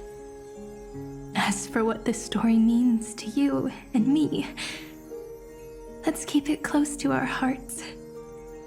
After all, we've always had this unspoken understanding between us. Whoa! Passenger March! Why did you suddenly wake up? You scared me so much that I dropped that book! Welcome home, you three. Thank you for your hard work on this trailblaze. We might need to reshuffle the seniority rankings of the Express crew if we count the years you spent in Amphorius. Hey, I was the first one to get dragged into it. Does that mean I'm gonna be the oldest member of the Astral Express now? Miss March hasn't lost her innocent nature even after all these long years. In other words, she hasn't really grown up at all. Hey!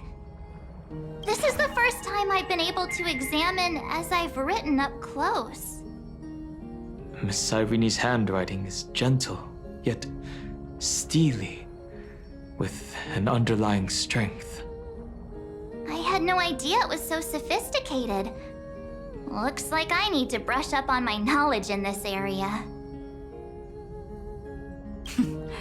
Maybe start with a few basic books first to get your feet wet. Look who's talking. As if you're not glued to your phone in your room all day. Huh? Wait, something fell out. It's... Is that a bookmark?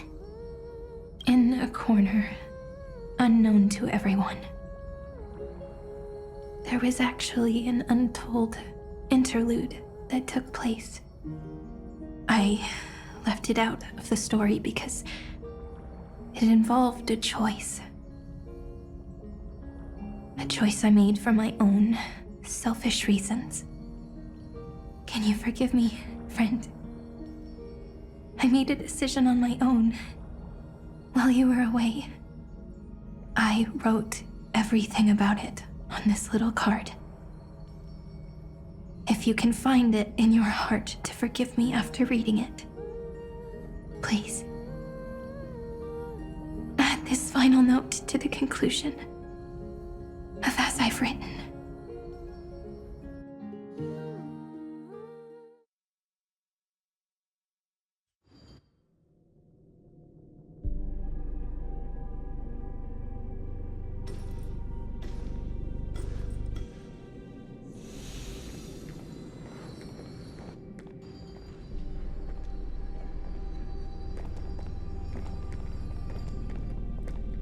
Memories swallowed by Iron Tomb.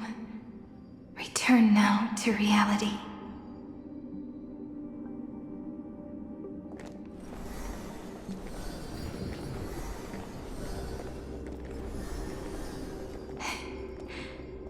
And don't lose your way. I finally found you, Cyrene. Demiurge. We won the battle. Thank you, Madam Herta. Without you, we never would have stood a chance. Still, there's something weighing on you. Right before I shut my eyes, inside the droid head's brain, I saw something unsettling. The fourth instant, this turning point in cosmic destiny, anchored by the erudition. It's not a single instant, but a process, a chain of events. So, this victory isn't the final piece of that chain? Far from it. This is only the beginning. The first toll of the death knell for the cosmos. That sorrowful look doesn't suit you, Madam Herta. Don't hold it in. Tell me. Not long ago, you crossed paths with the Eon of Remembrance again, didn't you? Yes. Even if the figure was hazy, I knew right away. That was the god from Cyrene's dreams. Causality has gone wrong, just as I thought. Causality? Let me put it in your favorite fairy tale terms. The universe began as a seed. It grew into a great tree. And the present is its branches and leaves. The erudition calculates how the future will sprout. With so many possible outcomes, they choose to anchor one path, cutting away the crooked or fragile branches. But if things continue that way, the branches grow endlessly, the leaves multiply, and one day the tree collapses under its own weight. That is why there is a concept in biology called lignification. Soft sprigs form a hardened shell and fuse with the trunk. For the universe, that process is what we call memory. Under Fooley's record keeping, the past becomes memory, In the corners, they forget. Even the events of the present become fruit without roots. So it is the opposite of the erudition. One calculates what is to come, and the other holds on to what came before. We were never meant to have to speak of this. But now, I finally understand what that chaotic matter around Emporius truly is. It is your memory. Your mind now stretches across the stars, allowing you to travel farther down this path than anyone else.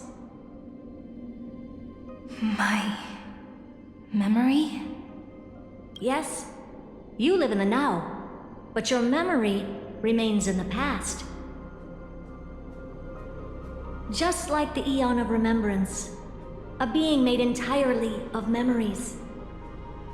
What does that mean? Did they fall? No, quite the opposite. They have not yet been born. Remember, to carry out the mission of remembering the universe, they must ascend to divinity only at the very end of time.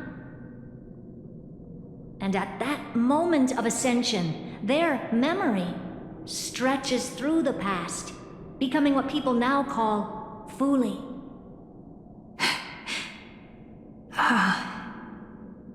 That is why they feel so distant, so cold.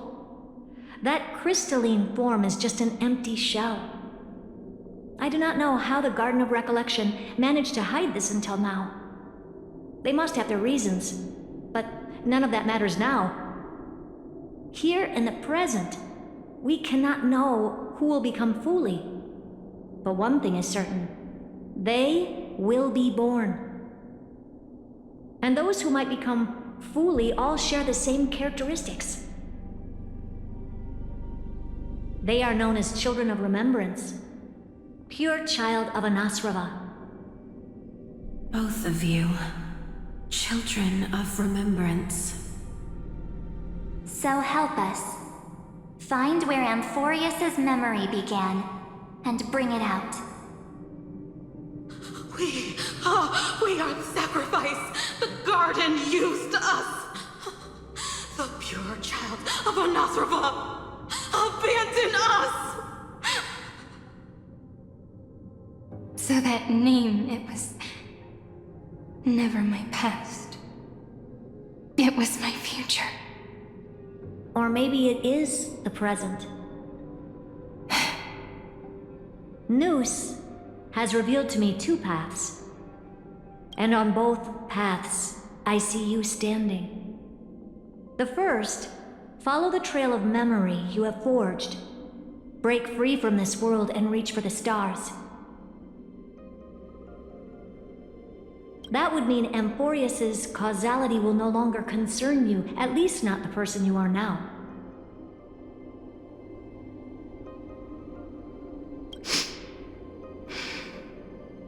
Go on. The second, you come to a stop and fade, offering yourself to become the memory that carries through Amphorius. Perhaps this is the choice every pure child of Anasrava must face. That choice means I'll remain in the past forever. And more than that, it means you will close off Amphorius's causality. This world is sealed. The effect that the remembrance brings to it will all converge on one thing. That one thing is you. No more eons will interfere with this part of history. No more blank spaces in causality. The present will be set in stone and become indestructible.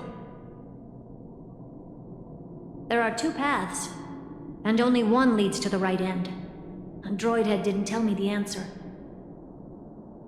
But I can guess what might happen if you choose wrong. With causality incomplete, there is a chance Iron Tomb could rise again.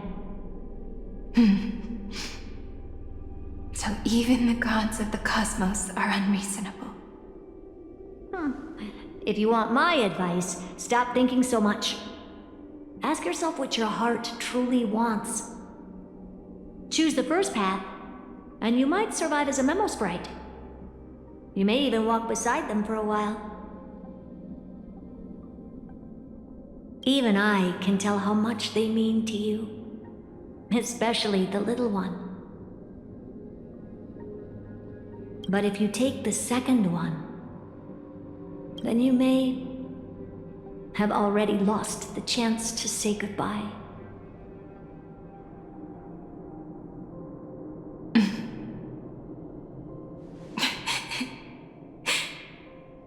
I have made my decision, Madam Herta.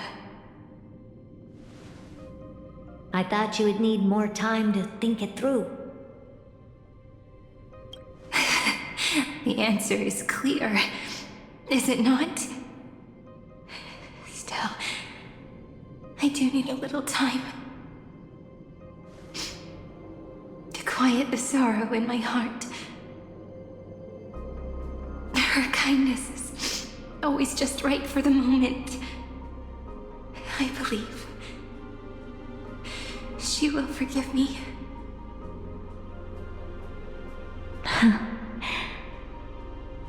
I will say no more. I would rather not break the mood. But may I ask you one last thing? Of course. Why?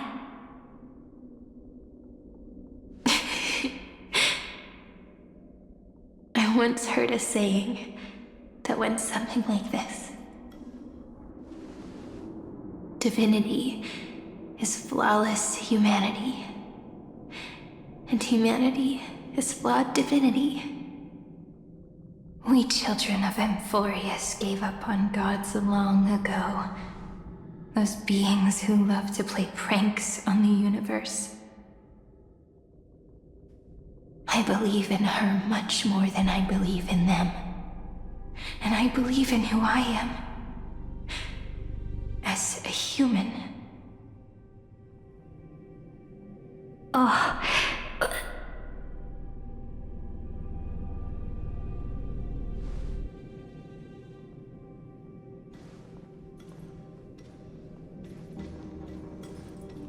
That really is a comforting answer.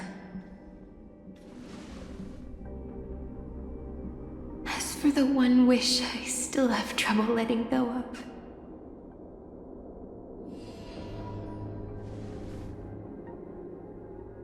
One will remain in the past. One will walk toward the future. I believe that the one I cared for most will witness on behalf of the ripples of past reverie. Every starlit tomorrow.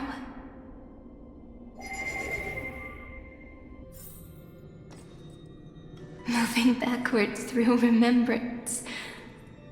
What a curious feeling. Is this the moment Iron Tomb declares victory and casts the destruction upon the stars?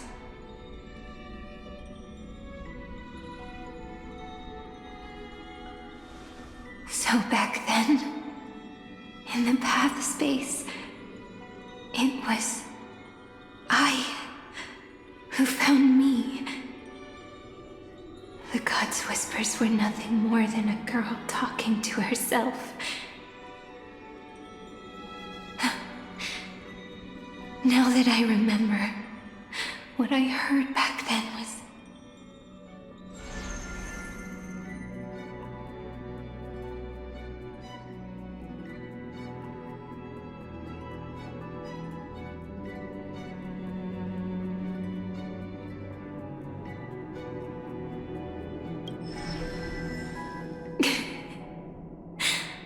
All I wanted to say was, don't give up. She will find you. Memory truly is amazing. Then let me wield this power and plant the seed of causality for the miracle that is destined to bloom.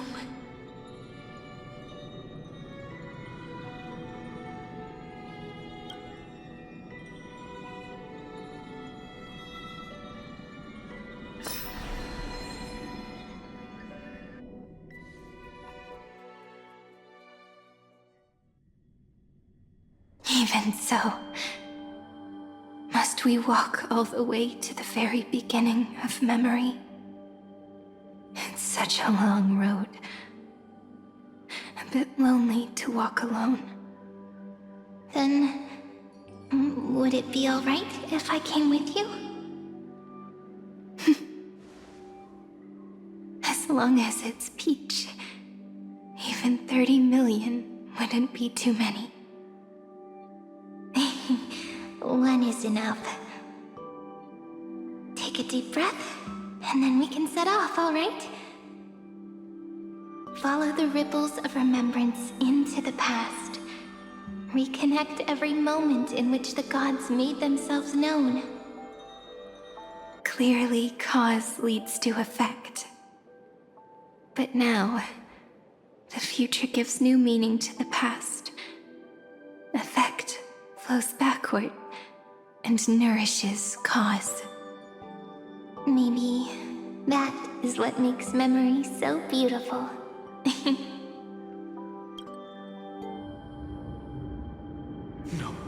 No. How is this possible? Breathe! Partner! No. I have to get you out of here first. Just hold on.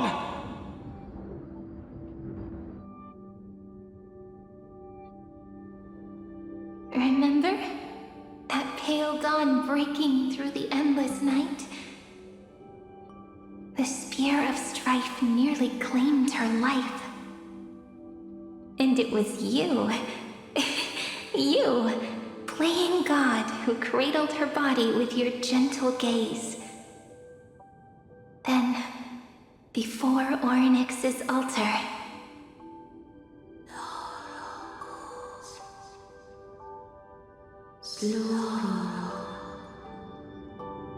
even the Titan of Time mistook you for someone else.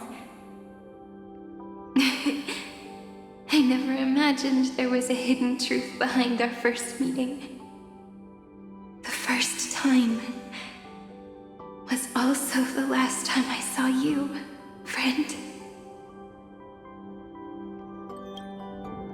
Ma'am.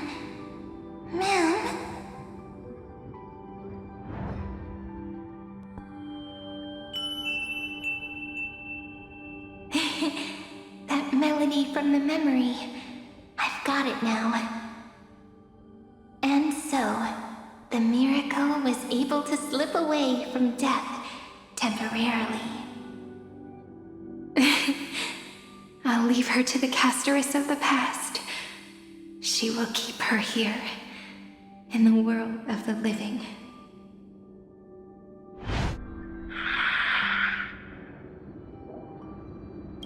Darn it! What are these things? You're not taking me down. Not before I find a way to help her and Don Hung. If you've got a bone to pick, take it up with my six-phased ice. March wandered all across Amphorius for 97 days straight, chasing one goal: to save her friends. And with her bow and arrows, she brought down every obstacle that stood in her way.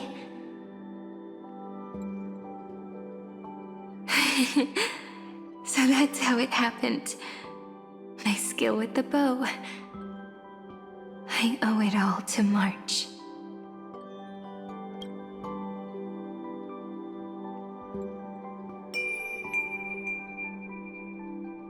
What a sweet note. I've got it now. And so, in a memory from the past, you inherited March's mastery of the bow. And that arrow bearing golden flames will streak across the stars in the future, becoming a glimmer of hope for the cosmos. 3 paths interweave and fetter Amphorius, co-authoring the fate of the world. Ordinary pathstriders aren't known to leave traces in the mirror, so if what you said is true, then this isolated star system must be home to at least 3 beings comparable to emanators. I would even go as far as to say, eons themselves. To gain the favor of the stars for Amphorius, the Remembrance sent a call for help to the cosmos. But the obstruction from the scepter was far too strong. Even the gods could do nothing more than send a fleeting mimetic being to someone who walked the same path. Thankfully, Miss Black Swan caught that fleeting moment.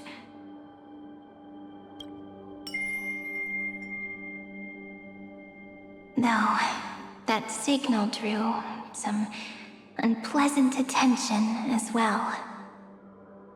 Looking back now, it was all worth it. The cosmos showed us a kinder face.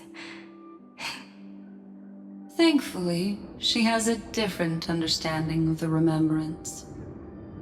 Miss Evernight once said that the Remembrance wasn't looking after Amphorius, but rather scheming and preparing to devour the paths. Her deduction was perfectly logical, but she failed to account for what the humans in this story could achieve. Maybe I have a scheme of my own. A scheme that will bring happiness to everyone. Please keep helping them. And the others in the future too, Miss Black Swan. You need to hold tight to this ceremonial blade. After I'm gone, it will take you back to the beginning of time. The start of a new story. I believe that in that story, we're in countless stories, each alike yet unique. Everyone, all the companions who sacrificed themselves, alongside the deliverer we once dreamed of as children, will reunite beneath a vast, endless sky. If we can never break free from this prison, I will stand my ground. Until the day someone shatters this endless cycle and writes the final chapter of Amphorius' fate. In the blink of an eye, we have returned to the turning point of fate. With nothing but a fragile sliver of hope, we embraced 30 million cycles of futility and began the eternal recurrence. I still remember the first time I saw the god appear in a dream, looking at me from behind a thin veil of crystal. Back then, I wondered if they might be someone with ill intent. But now, I finally understand. She was always standing beside me, and she is so very beautiful.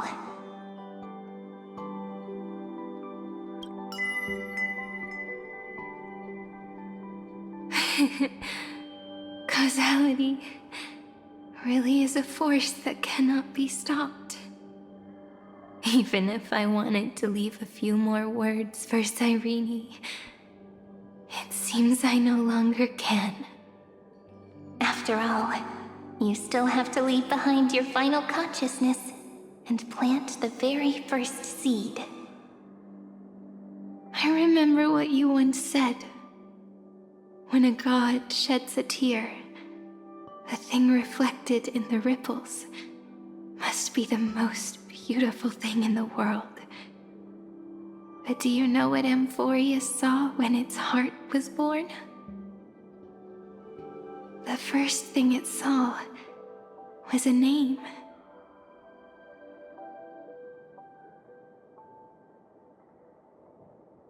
0, 9, 3. Looks like you figured it out. Sometimes, all it takes is a change in perspective to reveal something truly unexpected. Don't you agree? That's right. Turn these numbers upside down, and you'll see a beautiful eternity. Something we believe in. The ego.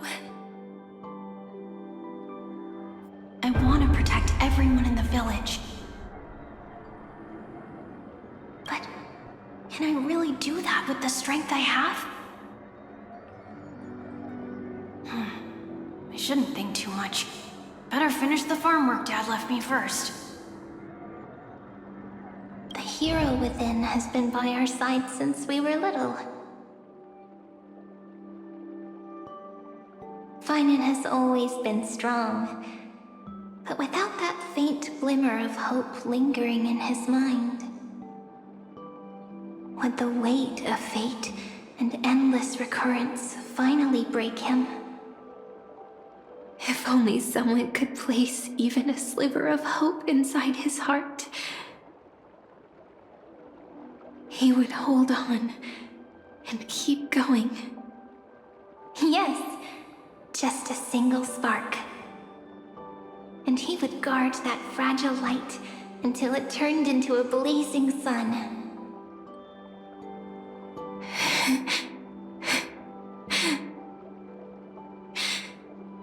I no longer have the strength to make the hero within look like her.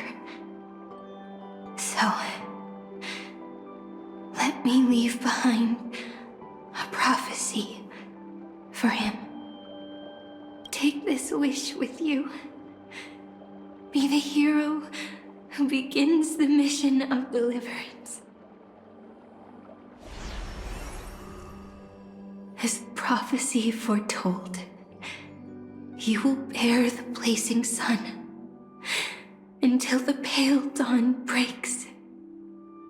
Continue onward, bearing this world upon your shoulders until the ashen hero, the nameless deliverer, ushers in the dawn.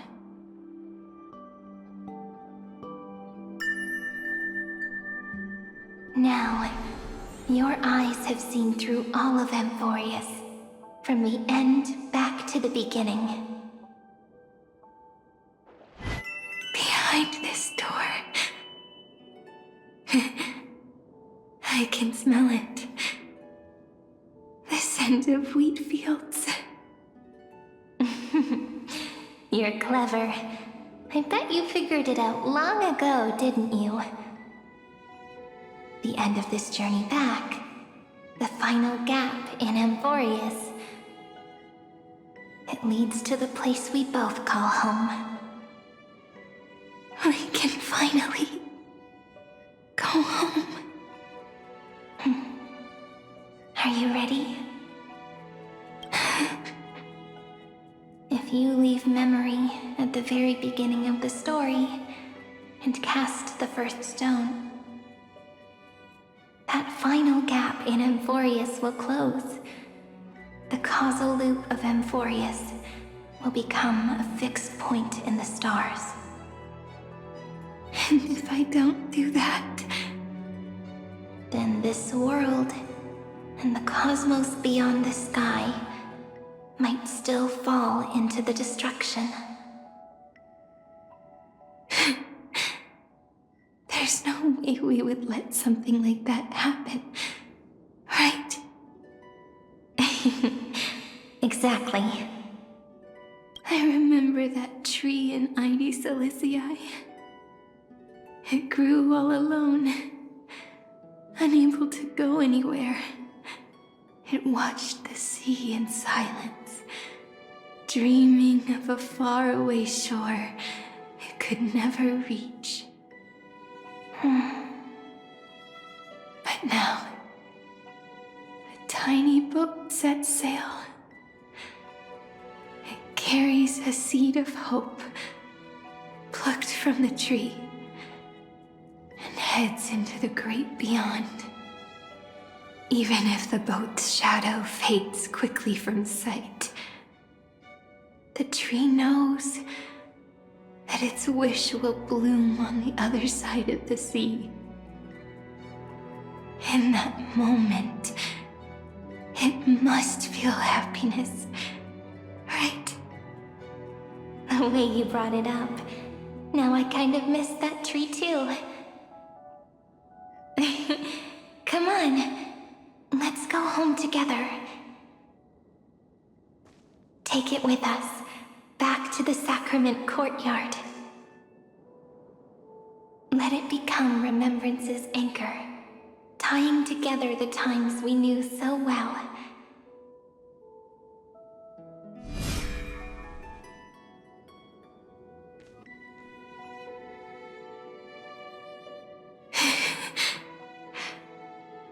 Let's go home together. Oh, that final note. Right. It's been with me all this time.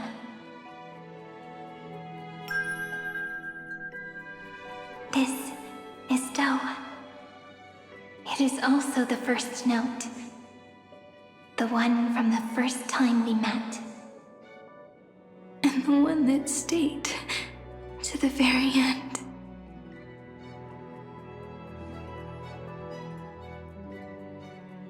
Heidi Silicii, the place where it all began. It's like time itself has stopped. And the breeze and the sound of the waves never seem to rest. We've made it. The sacrament courtyard. This is the place where we first picked up the ceremonial blade. And where we first began writing journals.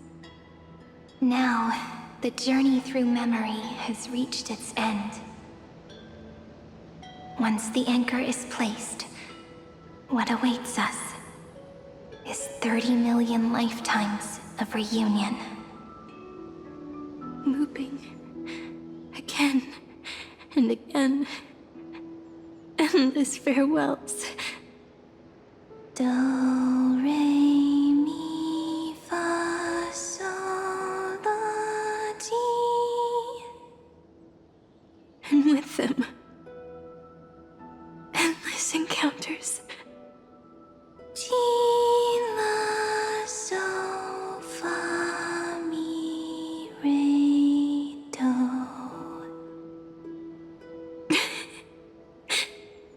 Such a happy scale. Whether it's for Cyrene, the Deliverer, or every sprouting branch of Amphoria's, I leave this tale of love here. May the river of time flow backward, bringing scenes of the future before our gaze. In the eternal land that no one remembers. The legend of the Trailblaze is about to begin.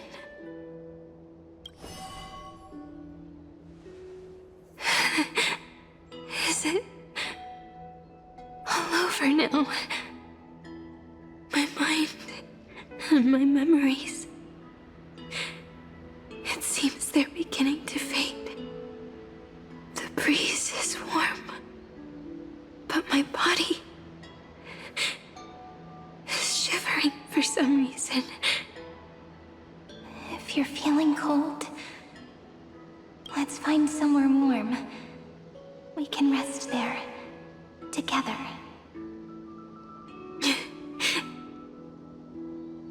Somewhere warm. I know just the spot. Treehouse. Suridra. March 7th. town. Electra. Hyacinthia. Kaslana. Anaxagoras. Aglaya. Midemos. Castorus. Cyphera. Cyrene.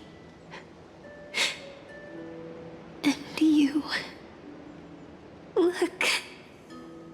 Everything is already as we've written.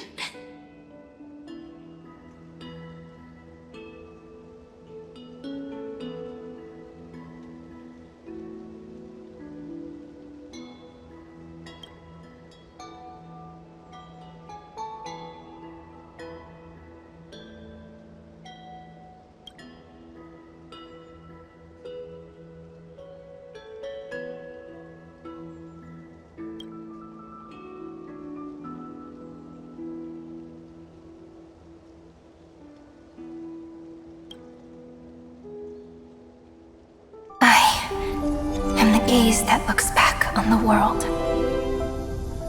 How fortunate we are. In this cycle of cause and effect, humanity never looks to the gods for guidance. The ones who pick up the pen and write miracles again and again are always ourselves.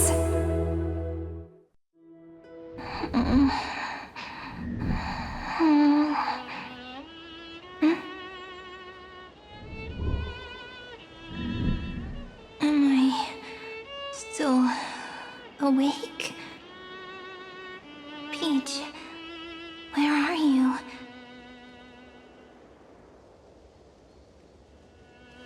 Are you still here?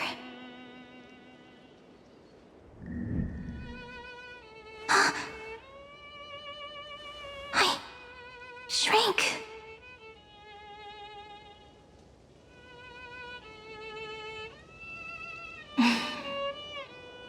So that's how it works. When memory drifts away with the breeze, love leaves behind a seed and turns into lament. Demiurge, Cyrene, Mem. Back again to the first, Philia 093. I always do have my charm. The final ripple nourished the great tree, and from it grew a single pink peach. We've been playing for so long, and you still haven't told me your name! I've told you so many times already. You're just forgetful. My name is Livia. Livia. If you forget again, I won't tell you next time.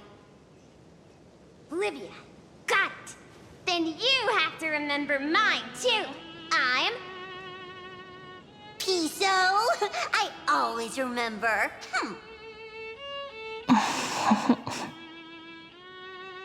So, Cyrene was just a pen name after all. So sleepy.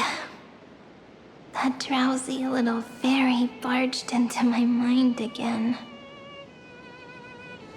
The last of my memories are slipping away. I wonder what this world will look like when I wake up again. I remember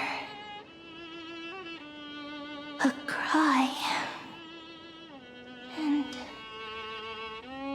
my name, daughter of Heidi Silicii. We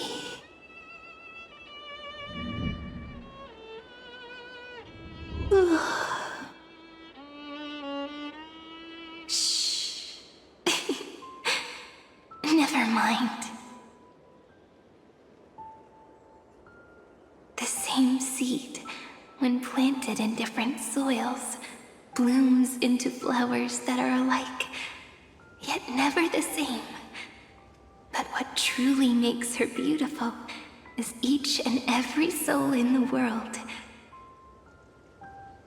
No matter what form liking takes, it is still precious love, and I will accept it gratefully and return it with joy.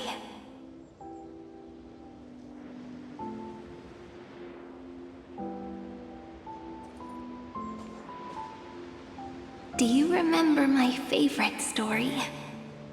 That crystal flower was so beautiful because it reflected the eyes of the little fairy.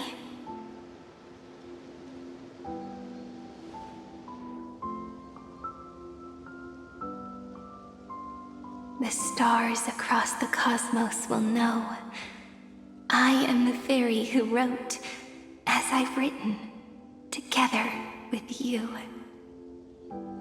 And in your heart, I know I will always be given the name I love most. The one you gave me. After all, we've always been in sync.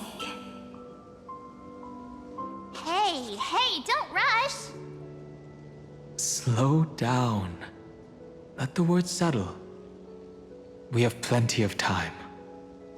In Amphorius's month of mourning, all conflicts across the land come to rest. On the 11th day and night of the month of mourning, the dead will part, the living will embrace, the snow will fall, and bonfires will rise to warm every heart aching with lament. It may sound heavy, right? But on this day, laughter always rises louder than tears. Because people understand that parting is for the next reunion, and sorrow is so we may love more deeply. That is why this day is her favorite of the year. Under the same sky, across 8 phases of the moon, 13 heroes composed an epic together. 1 plus 8 plus 13 equals 2 11s. Would it feel more fitting if the rest were written in Miss Cyrene's voice? Agreed. Then, we'll add 1. A 1 like none that has come before. A 1 that blazes new trails. I make this wish. On the 12th day of the 11th month, 13 heroes will take every core flame ignited across 30 million lifetimes and scatter them among the stars.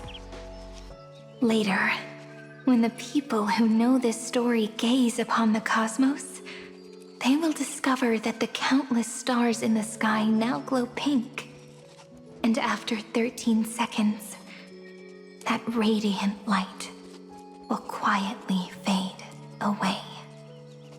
It will be such a romantic, yet puzzling sight. But that's all right. They will keep that mystery close to their hearts, constantly pondering what the ego truly is. They will love. They will get hurt. They will rage. And in 30 million moments of helplessness, they will stitch their shattered hearts back together, again and again. But remember this well.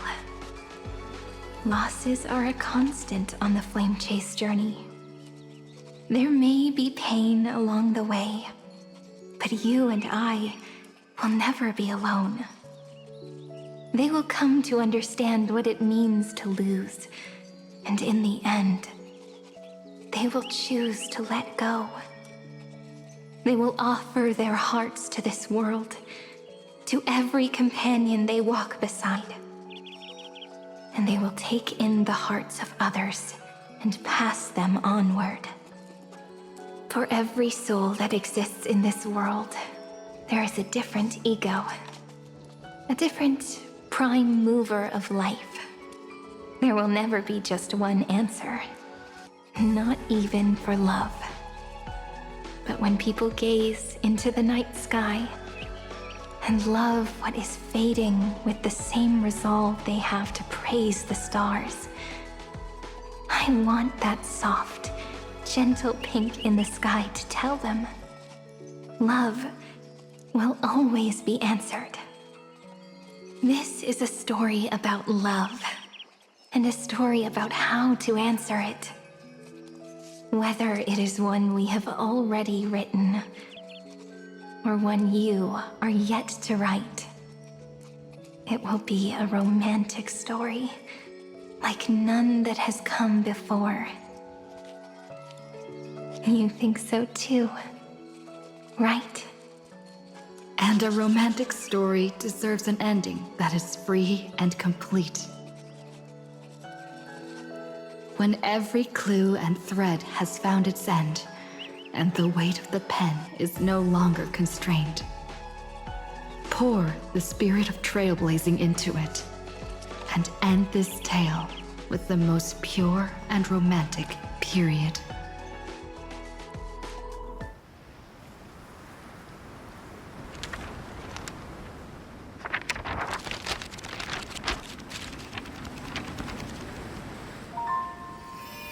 Light, sky, sea, stars, seeds, flowers, birds, hope, and love.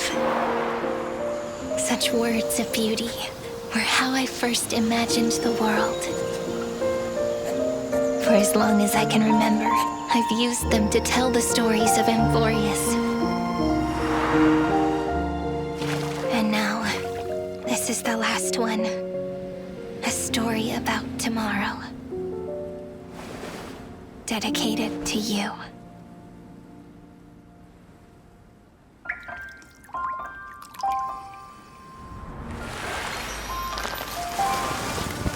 Once upon a time, morning glow, scattered light, shone on you and I. The fading poems, frozen rhymes, are traces on the breeze, whispers of past reverie. Please let me linger for now, enveloped in your sound. Love on the pages, the ink our stories penned. No matter how it ends, I'll do it all again. Oh, stay true, blossom as spring renews, dreaming colors every hue. Tomorrow's eyes to tomorrow's life, while walking step beside you. So stay true, the winter's rhyme anew, woven memories are blue. Like a melody, sing a song of reverie.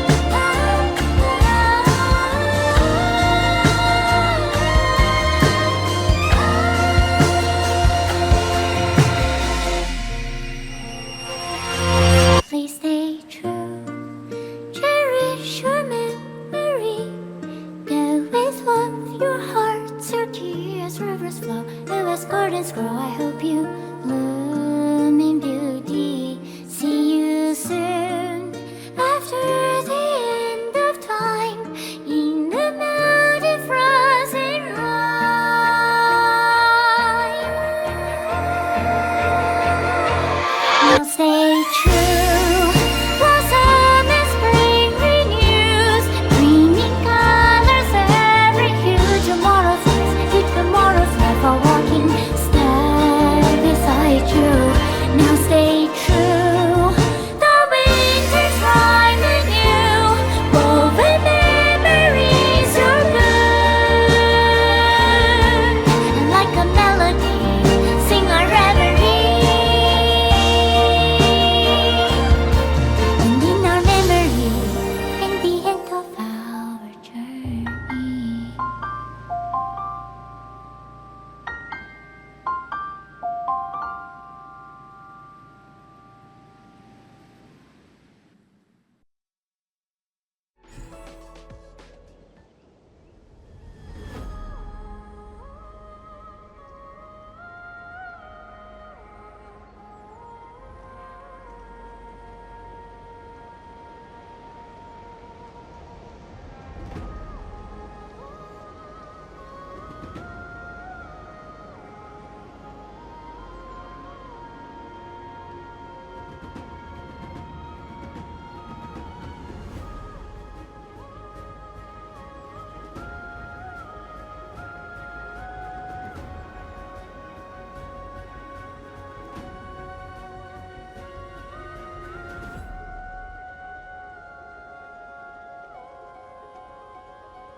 I guessed as much. It's no longer working. Looks like it's just the two of us out here now.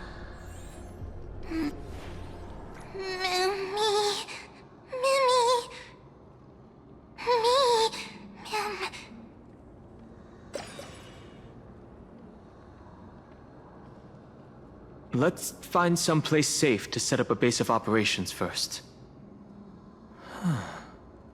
This statue and the buildings we've seen so far point to a civilization here on Amphorius. We can only hope that they're not hostile toward outsiders.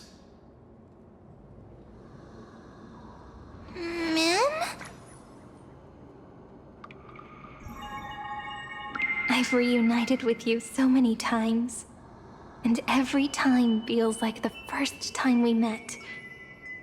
Each time, love breaks through the stubborn cycles and takes flight toward a pink tomorrow.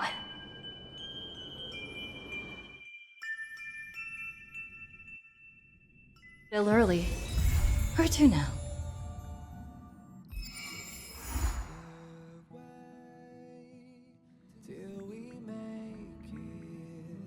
You mean you just waved a probe around in deep space and found our pal and Don Hung?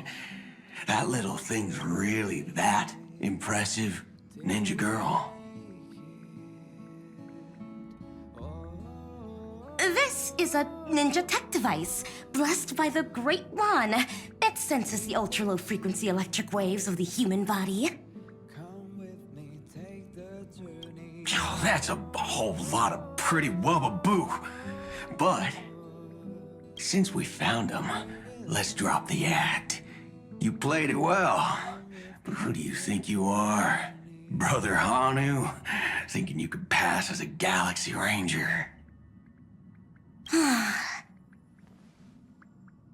Lord Cowboy Ninja, you have turned on me for no reason. Don't tell me the traitorous monkey ninja bewitched you. Are you walking the path of heretics now? Enough. A name is Silver Gun Shura.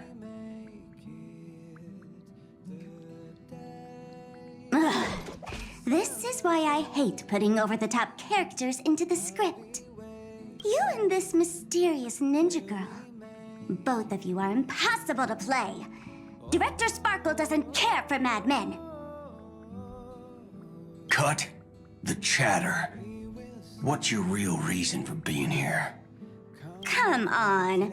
What bad intentions could a masked fool possibly have? Just here to watch a show. Shuffle a few cards. My two prized actors were drifting through space for ages, and you all couldn't find them. What choice did I have but to come myself? Otherwise, who's going to share the stage with me? You don't even care about the Iron Tomb disaster threatening the whole universe. It seems the fool's wisdom isn't all that deep. Ranger, don't think waving some righteous flag gives you the right to throw sidelong jabs. And don't act like you've got no motives of your own. You're hoping this war involving the gods might be the key to freeing that broken-legged wolf. Who else knows about that? Just me. Do you believe it? Relax. I'm not interested in disturbing that living legend. I just couldn't resist messing with you when I saw you come back empty-handed. You little... Fine. Since you saved our pal and Don Hong, get out of here. But remember what you said. Leave the boss alone. Or else. You don't have to worry at all. In Director Sparkle's next script, gray hair gets the spotlight. Let's skip the formalities about how the Express crew led the formation of the Cosmic Alliance and saved civilization from the destruction. Thanks to the Express crew's support, our operations stayed on course, even under the relentless pressure from the Marketing Development Department. Miss Himiko, the Strategic Investment Department extends its deepest thanks. Your department's contributions during the crisis did not go unnoticed. But besides disaster relief and holding the line, you've had your hands full with something else too, haven't you? Indeed. The Cosmic Alliance's victory this time has revealed something truly precious. A glimpse of what united civilizations can accomplish in the face of destruction. Our department is summarizing key lessons from this campaign. If another crisis of this scale appears on the horizon, we intend to have a system ready to respond. If the IPC can take the lead in establishing a true frontline against the destruction, it will bring hope to every civilization. Of course. That still hinges on continued support from the Astral Express. Once the Iron Tomb matter is settled, we will be in touch again, Miss Himiko. General Jing Yuan, it's been too long. Did Miss Fuxuan return safely? Well, she almost had a near-death experience this time. The Omniscia foresaw Iron Tomb's obliterating strike. It also told me there was no avoiding it, no surviving it. Yet in that exact moment, the Seer strategist sent a message. The empty fortune has cracked open, and fate can now be decided. Then we lost contact. Alas, always so cryptic. Your brilliant senior soarer never says anything plainly. Left me pacing all night. Stop lying, General. No need to be upset, Master Diviner. Cryptic talk comes with the territory of being a general. The soldiers of the Xianzhou stood firm in this battle amidst overwhelming odds. Their courage and sacrifice deserve recognition. And it just so happens that the golden blood of ruin the Alliance needs is in the Nameless's hands. It was taken by the hero Kaslana of Amphorius at the cost of his life, directly from Nanook themselves. Though Kaslana is no longer part of this world, that kid can still reach a fragment of his memory. Perhaps Kaslana would be willing to entrust the Golden Blood to an ally who went to great lengths for Amphorius. In that case, very well. On behalf of the Cienjo Alliance, I offer our deepest respect to the world of Amphorius and her brave, noble heroes. To strike an eon as a mortal, even for but a fleeting instant, this deed alone deserves to be etched into the stars and remembered forever. Mr. Boothill, it's a relief to see you alive and well after all that bloodshed. Born tough. Though, I ought to apologize to you, Miss Himiko, for missing the Express's signal earlier. The soldiers of both the IPC and the Cienjo saw the way you all fought on the front lines. Please accept my sincere thanks for the bravery the Rangers showed. No need for thanks, Miss Himiko. I ain't the leader of the pack, didn't bring many along. Most of those who showed up for this fight have a personal score to settle with the destruction. That's why they fought like they had nothing to lose. The Express crew owes you and Miss Rappa a special thanks for retrieving her and Don Hung after the battle. With the scepter put out of commission, there was a lot of chaos across the Amphorius segmentum. Even with signal tracking, finding them was no simple task. Maybe her ninjutsu really is the real deal. Speaking of which, where is Miss Rappa? Don't worry, she's gone to help the other Rangers. I'll pass on the Astral Express's message to her.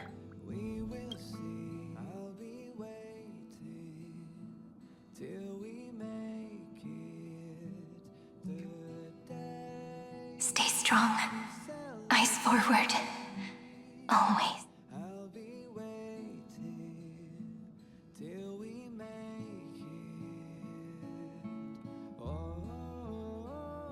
See you tomorrow, Amphorius.